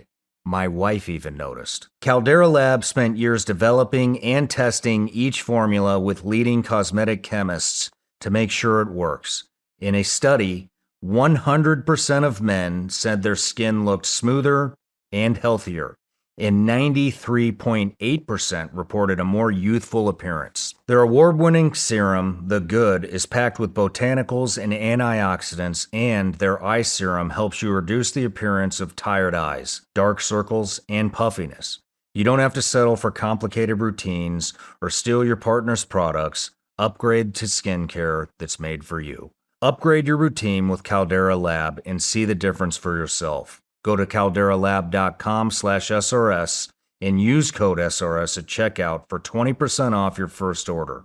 That's calderalab.com/SRS and use code SRS for 20% off. Want to stay up to date on all things SRS? You bet your ass you do. Our newsletter brings you the latest SRS news and critical updates. Get instant alerts on the newest episodes. Never miss a beat. Exclusive intel briefs from counterterrorism expert Sarah Adams. You've seen her many times on the show. She's going to give unfiltered insights on global terrorist activity. For Patreon exclusives, you're going to get epic range days with me and damn near every guest that's come in the studio. You're also going to get behind-the-scenes content and guest updates. You're going to get first dibs on new merch drops and limited edition items that will never be sold again. Plus, exclusive offers from our partners you won't find anywhere else. So subscribe to the Vigilance Elite newsletter right now.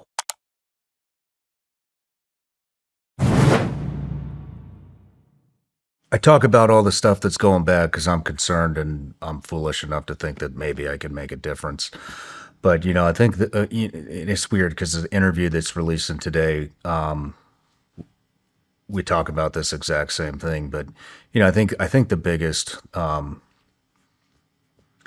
we've made a lot of impact, through this show for the country and in the world and whatever. You have.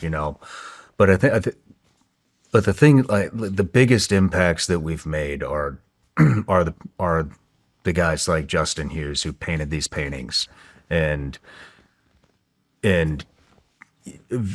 veterans, which we're going to talk about. It's in the outline, but people that are coming out that are trying to build a business, trying to bring their gift to the world, and nobody's giving them the fucking attention or the just a little bit of an exposure, just enough to like let them see the light. Yeah. And And I think that's the biggest impact that we've had in this show. It's not about, exposing corruption or stopping fucking funding for any of that.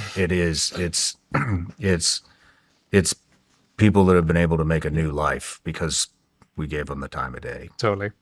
I mean, also don't get me wrong. I'm also like plenty of grateful for exposing the bullshit too. It's just like we need like it's more automatically viral, right? Like, and so like if everyone starts like only exposing the stuff that's wrong, we actually forget what's going right.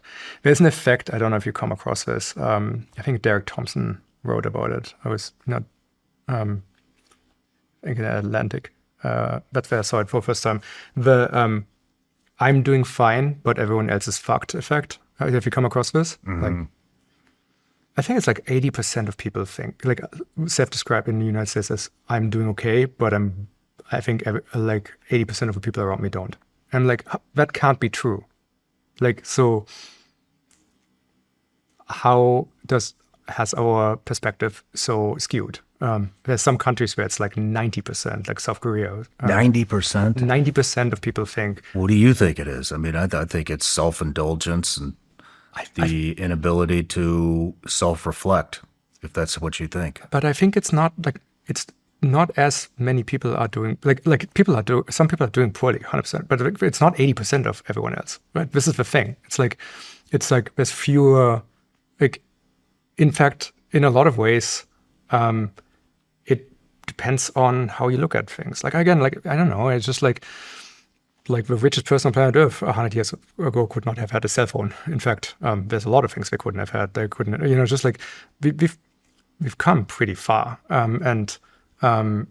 Like things, I just refuse to believe that everything is going down in the shitter. I think what has changed is we are gaining all the information. Like we are just like, and we're kind of fully prepared for it. We're like moving, like, I think the net amount of bullshit on planet Earth has probably been reasonably static. And the amount normal people will encounter in their life has exponentially increased. And I think that's skewing people's mind. The problem is it might be self-reinforcing because I think taking pessimistic perspective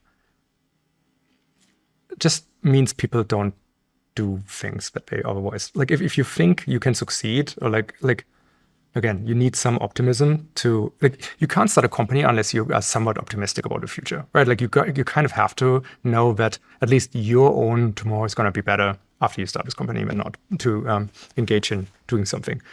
And so, yeah, I think if you all like talk ourselves into everything is fucked around us, then I think then, just we can talk ourselves into literally that happening, even though it's currently, at least by survey, people would not self-describe as being in bad shape. This is a good point. I mean, do you feel like that do you consider yourself to be an optimist? Yeah. I mean, I'm medium long-term, I'm long-term optimistic. I short-term, I can be pessimistic too. I mean, fundamentally, so there's a study of this. Matt Ridley wrote a great book called Rational Optimist.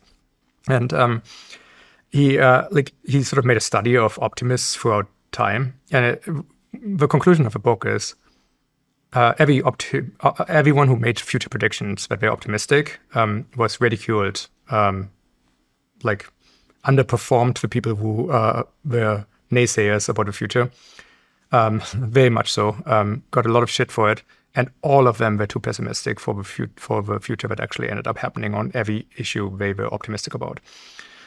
So it's like, it's funny. We just have a bias towards the negative. So I'm long-term optimistic, but I think the reason why we end up with optimistic outcomes is because the high agency pessimists help us steer us around the problems, right? So like the pessimists are really, really important as well. So, I think this is how it composes. I mean, we talked about the AI earlier. It's clearly, I mean, from an individual perspective, there's going to be a lot of disruption. But from a society perspective, there's just a lot to like that we might get to. And frankly, it's there anyway. So like even like this is not even like you can't stop it. But like I think there's a lot of people are talking about the negative downsides without the clear and kind of amazing things that could happen. And so I think it's worth keeping those in mind too. I mean, you live with this stuff. I don't, but I have interviewed a lot of tech giants this year, you being one of them. And you know what's funny with the AI stuff is that all the people that don't understand anything about AI are the naysayers, the pessimists. And I have my own concerns. I'm not saying that that I don't, because I do. I have a lot of concerns about AI, but I don't understand it. But when I talk to people like you, like Sriram Kashan and anybody, Joe Lonsdale, Palmer Luckey, Trey Stevens, anybody, Alex Wang, all these guys that are in it, that in tech, that understand it. Not one of them is wanting to pull the reins back on AI. Yeah. Everyone's an optimist. And so when you think about it like that, it's like, well, everybody that actually knows what the fuck is going on is an optimist, and everybody that doesn't have a damn clue what the hell is going on, probably don't even use AI at all in their daily life, are the ones that are pessimistic and saying that the world's coming to an end because of AI. In industry, it's a bit more of a mix. It's like there's some people who have been absolutely instrumental to the inventing AI who are quite on the other, like on the more pessimistic side there. But like it's like I think what's I think what the pessimists also just like, they take a very reductionist view of humans. Like humans are volumative, like adaptable species, right? We always talking like the joke around nuclear war has always been it's just the cockroaches left. Now it's the humans. Like we figure out everything. We are way more resilient. We live in a lot more crazy. I live in Ottawa, Canada for 20 years. That place is fucking cold. It's like there's just fucking no way anyone could survive at this place without a huge amount of modern technology. Like we're basically you might as well be an outpost of moon, like there in the winter. It's like, just like you go out like in 15 layers, and whatever cheek might be exposed is like hurting. Like it's like yeah. It's crazy at the worst days. Yet we live there, and it's a wonderful place to live outside of maybe worst days. At some point, one of my sons asked, like, Dad, why do we live where the air makes you hurt? Which I thought was a pretty well put question. Anyway,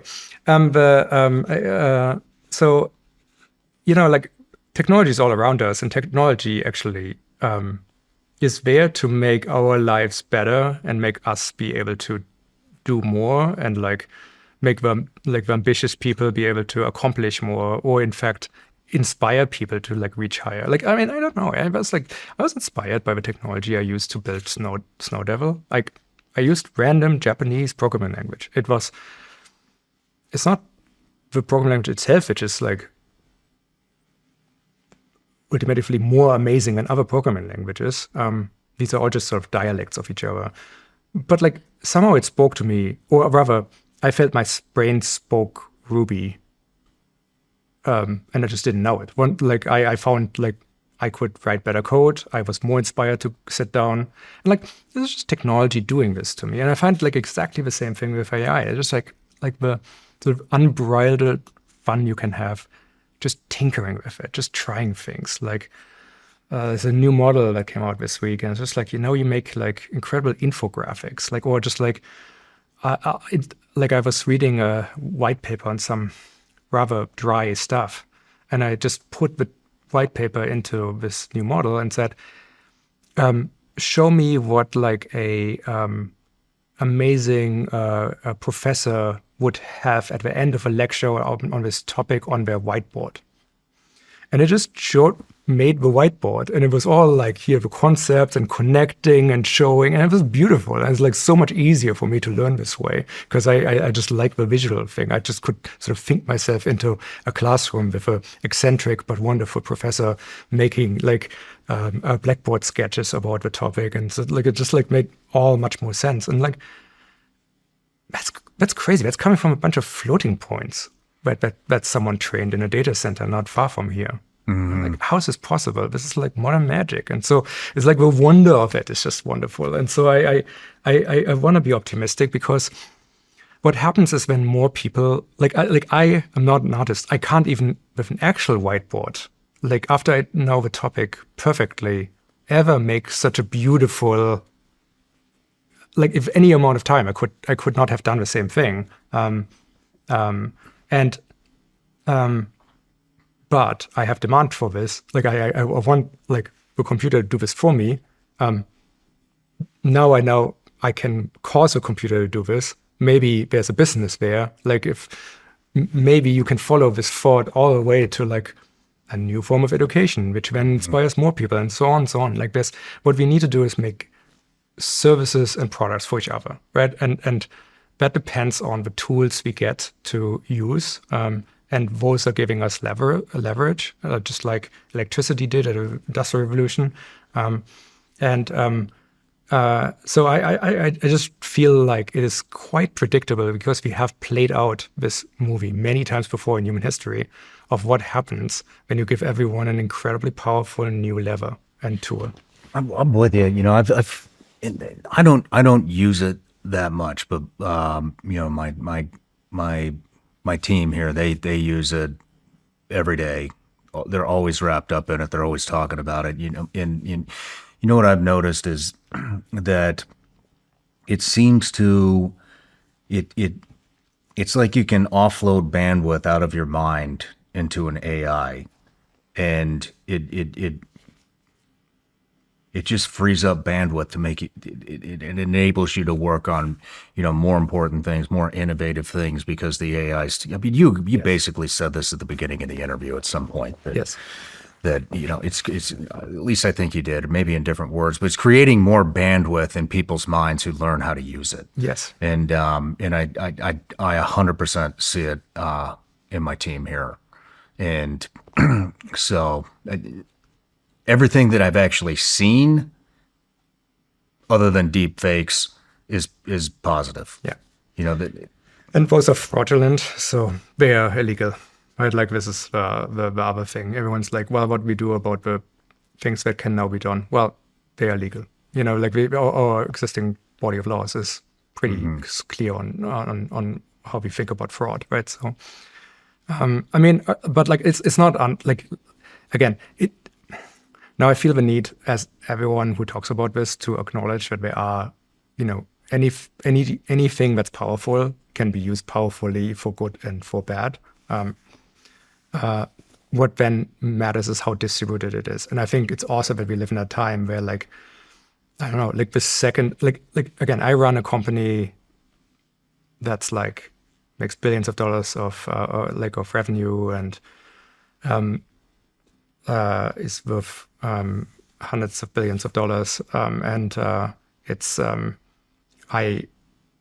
am in WhatsApp with the people running and training these models at all the labs, because I am of the industry and I know them. I have no access to better models than everyone, right? Like it's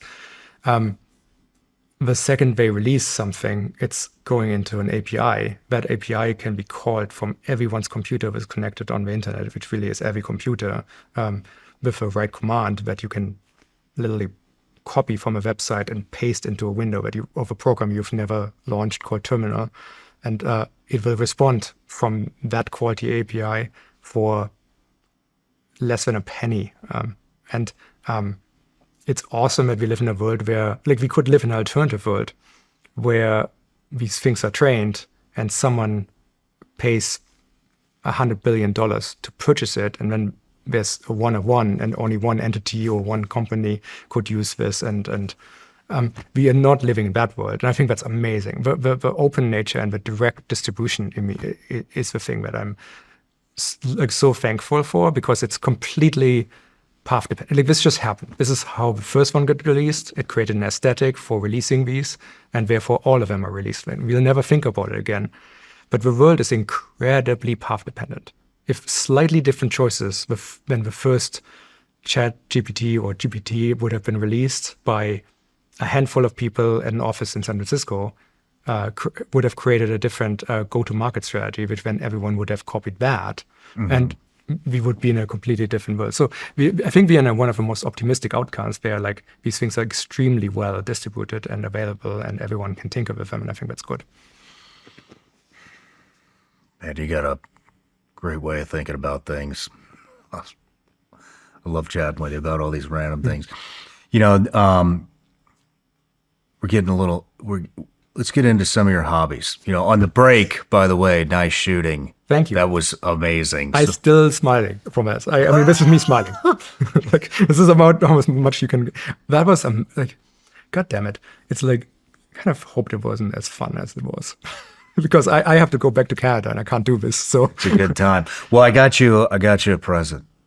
So I don't know how you're going to get this back to Canada, but if you can find a way. Look, oh boy. That is, so cool. Go ahead, open it up. Yeah.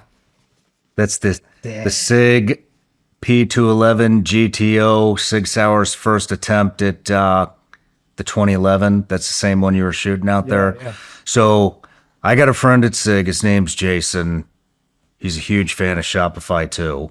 And anyways, he wanted me to present that with you. So I'm going to connect you guys after the podcast. Thank you so much. That's crazy. And we will find a way. We'll find a way. We will find a way. That's amazing. Yeah, I mean, I told you, I grew up in Germany and then live in Canada. It's not, shall we call it, liberal laws related to weaponry. And so I just haven't like encountered, I'm just actually, I know this sounds really basic to you, but like they're beautiful. Like it's just like the objects are like incredible. And anyway, it was so much fun. Thank you so much. Maybe a new hobby for you. I have to spend more time in the United States, it seems. Thank you so much. Okay, I have something which I think you will find cool too for you. This is amazing. Thank you. And all right, so one of my favorite things we do at Shopify, we just started this like 2 years ago or so, actually a bit more. Yeah, when you build an online business, it just feels like, not, it's a bit abstract, right? Like, it's just like, it's not tangible. Like if you're in a real store, in a real space like this, it's so tactile. It's like you can all take it in.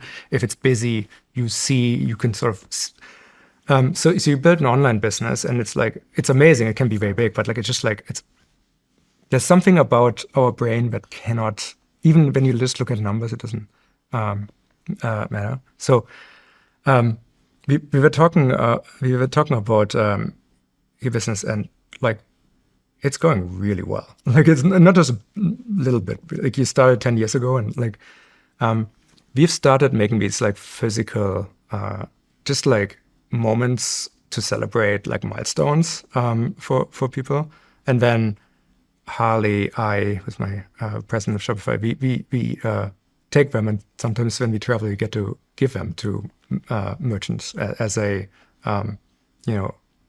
appreciation for doing business with us and celebrating a milestone. So when I checked, you're not exactly there, but I feel like you like pressure. So I jumping the gun, and like, so we have this award, which you will Oh man. grow into.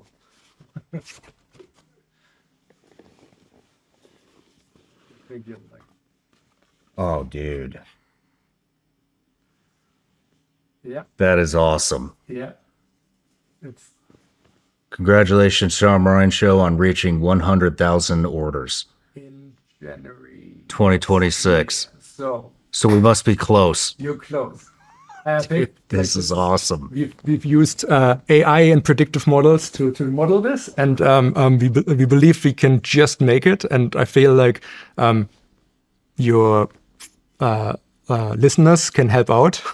Oh, man. And we'll get some good sales going, and then you hit with 100,000 orders, and then you have a new perfect artifact here for to celebrate with. This is awesome. Thank you. You're This is going in the studio, and now we have to hit it. You have to hit it.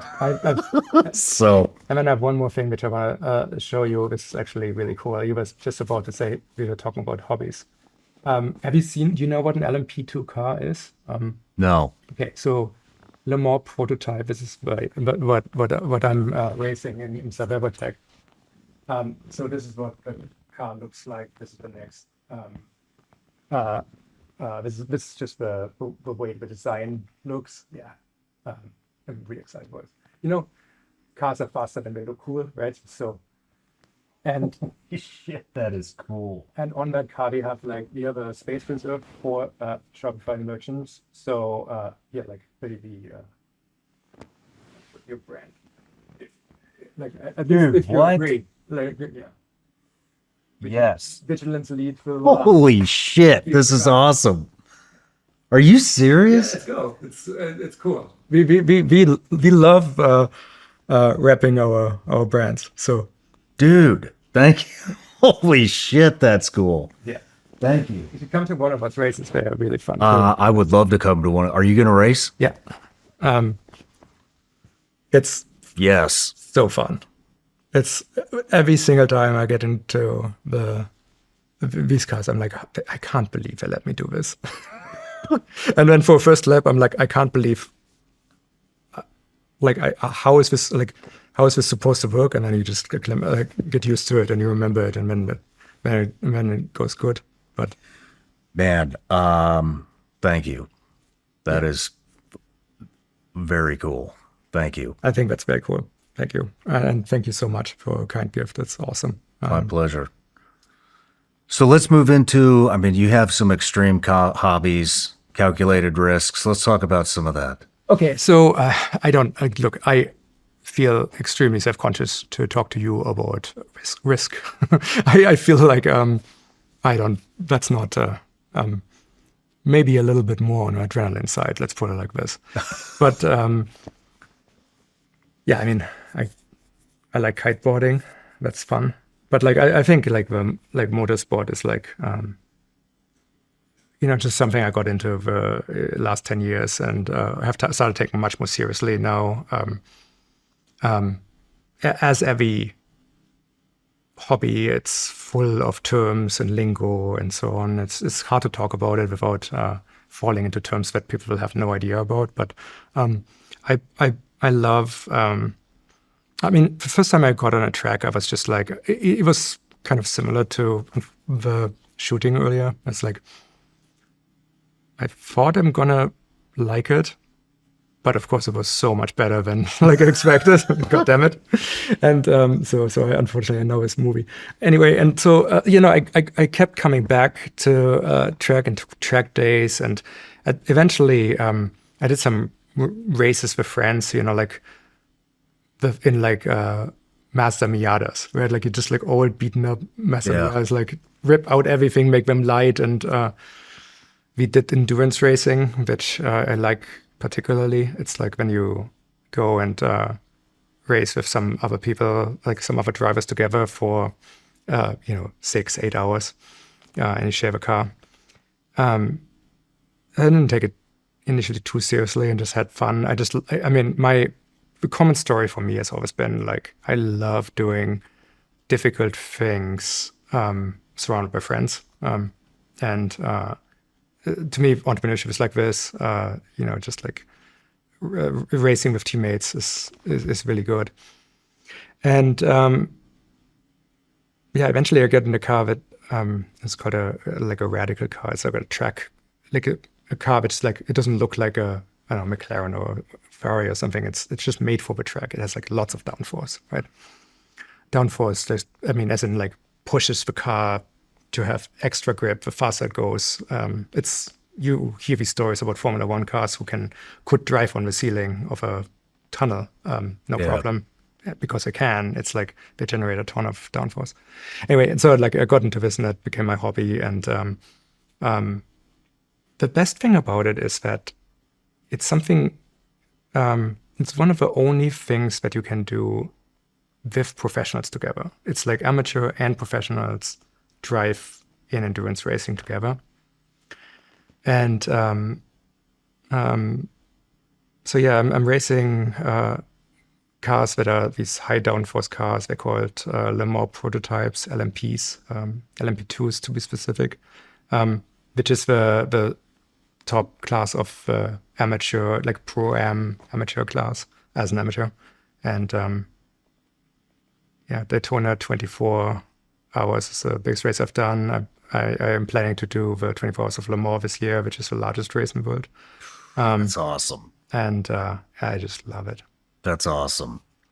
I mean, it seems like you talk about a lot about risk, calculated risk. It's in my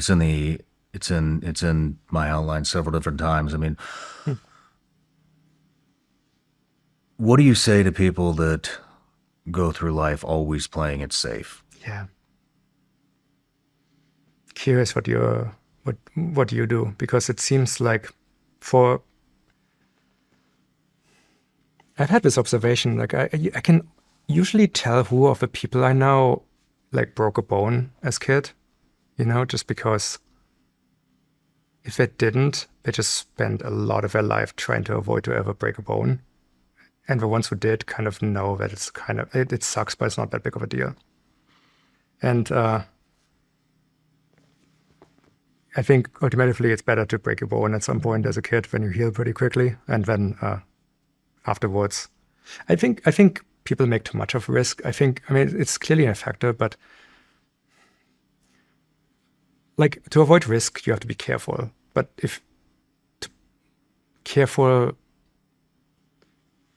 I don't know. It's better to be competent than careful. Just like get good at things like that are worth doing, and then like figure out how to get there and just do. It's like I don't know. There's so much like the total possibility space for a company of moves that are good or ideal, that don't also have a good deal of risk. If that's the only space you can operate on in a company, there's no chance you're gonna make it compared to someone else in the same space that will take some risks. The problem is you will obviously look foolish at times. Like you take risk, it's public. You will have to accept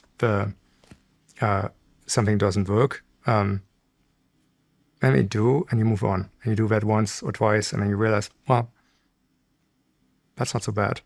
Just like we're breaking the bones, and then you have so many more possibilities in front of you. And so with hobbies, it's kind of the same. Just have to take some risks. And I like adrenaline, and so I suppose it helps me. Like I call racing Zen Buddhism at 300 kilometers an hour, or whatever, 200 miles, I suppose. Almost. It grounds me and I can focus. Well, Tobi, we're wrapping up the interview. I know you got a flight to catch, so I just have a couple of questions left. One of them being for future entrepreneurs, for people that are on the edge right now, wanting to quit their job, wanting to take a stab at entrepreneurship, find their freedom. I mean, what advice do you have for new entrepreneurs coming into 2026? I think the most important sentence that everyone can internalize is you can just do things. I love that sentence. I love that that's a meme. That's a kind of sentence that is sort of whispered amongst entrepreneurs and entrepreneur get-togethers in the past. And now it's like trending on social media. And I think this is one of the best things that can possibly happen. Just honestly, like reps. I was talking with a while ago with like one of our customers, entrepreneurs, is a company called Gymshark, which I think a lot of people have heard about. And like Ben, the founder of Gymshark, did 5 other stores before Gymshark. Like it just, and he was delivering Domino's pizzas the entire time, and Gymshark just hit, right? Like, and like do the reps, like just try it. The thing that people need to understand about entrepreneurship is like the failure case is not failure. It's the failure case is not learning anything. And I think it's much more risky to not try like building a business from that perspective. Everything you do, everything you learn, every skill you pick up along the way is going to be with you forever. And the experience you do, even if a thing doesn't automatically plan out, is something that you're going to bring to literally every task you'll ever do. This is the wonderful thing about is our intuition is underrated. Our intuition is our entire past, all our life's experience rolled out for us, brought to the moment to try to make the best possible choice for the conundrum in front of us.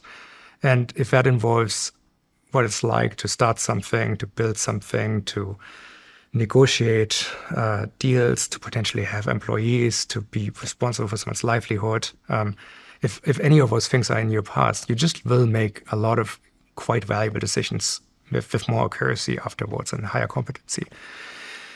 And so I think it's incredibly valuable as a pursuit. And what it might actually work. It just turns out that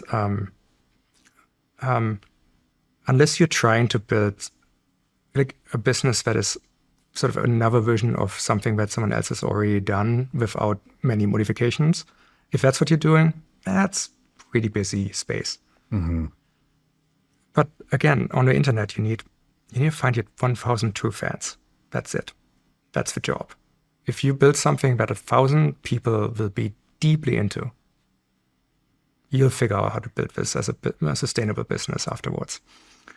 And that's much easier to do when you build something that you yourself are incredibly excited about than if you go and build something that other people might deem to be a good market for you to go into. And I've seen this over and over and over again, that the best businesses on the system and in general in the world are things that solve problems that entrepreneurs would, just like they spoke to them. They found like there needs to be founder product fit more than there needs to be product market fit. I think founder product fit is actually one of those things which I think is often overlooked. And I'm obviously incredibly privileged and lucky here because I found it very, very early. Again, you find your gift, hopefully, if you're so lucky. You then develop your gift and cultivate the skill set, as I did with programming, and then with building commerce software, and then you figure out a path to giving it away, which if then other people deem that of value and pay for it, which again is one of the most sincere ways of appreciation and a vote for everything you've built. If that all comes together, you have a business that can sustain you, and then you can see where it goes. And some of these journeys just go pretty far, and or in fact never end, which is the best. Like the best thing to encounter is one of those problems that you deeply care about, trying to solve it, but you can't because it's like infinite, and you just like get to keep doing it. And I think that's really amazing when it happens, and all of us is locked away behind entrepreneurship. So it's best to just get the reps. Yeah, man, you are just. You need to get out there more. I mean, I think you're helping me with that right now. You're extremely motivating, and I mean, you're kind of say that. I'm not just saying that. I mean, I'm the motivation that you can bring towards future entrepreneurs is massive, and I'm huge on entrepreneurship. I hope all my kids are entrepreneurs. Like, I never want them to have to fucking work for somebody. And I'm just, I don't even know if that was in the episode or out of the episode, but I mean, I told you that, the number one thing that I get out of this, and I think that the biggest impact I can make is on future entrepreneurs. Totally. And I just fucking love doing it, man. It's just to be able to make somebody self-sufficient and just find the freedom of entrepreneurship and all the things that come with it. And, you know, I am a pessimist. I will bitch. I will bitch with the best of them. But, you know, in all honesty, like there's fucking nothing that I would rather be doing. And I bitch because I'm passionate about what I'm doing. We're helping get to the optimistic outcomes. You know what's craziest? I need to say this because I just like, you will appreciate this. Like, there's like, again, public company, you can put everything in a spreadsheet and it just like reduces the fidelity of a whole thing. You know, a stat that we at Shopify, or certainly I at Shopify, like celebrate more than any other. It's like every 24 seconds, someone has their first sale. Man, that's cool. Every 24 seconds, somebody has their first sale. That is awesome. Yeah. It's a great feeling. It's a great feeling because it's like, I mean, this is like, it's awesome to have a personal mission. It's awesome to have again, I just like you care about entrepreneurship a great deal, and like being able to build something that then causes more of it is like incredibly gratifying. But that scale is just wonderful, and it just means like there's just so much demand, and like again with AI we can make it simpler, and just like it's like such a good moment right now. But yeah, like, you know, every 24 seconds, there's a chance that this is someone's first sale, and they will remember that for their entire life. And again, their identity might change in that moment from being a builder to now being an entrepreneur that someone else has deemed valuable, like deemed or anointed to be a true entrepreneur by making the initial purchase. And yeah, that's what it's all about, isn't it? That's what it's all about. Well, Tobi, it was an honor to get to know you, to interview you, to bring your story and just pick your brain and to listen to some of that knowledge. And I hope to see you again. And I love what you're doing for entrepreneurs. So thank you. Awesome. Thank you. I enjoyed this a great deal. This was fantastic. Thank you so much for having me.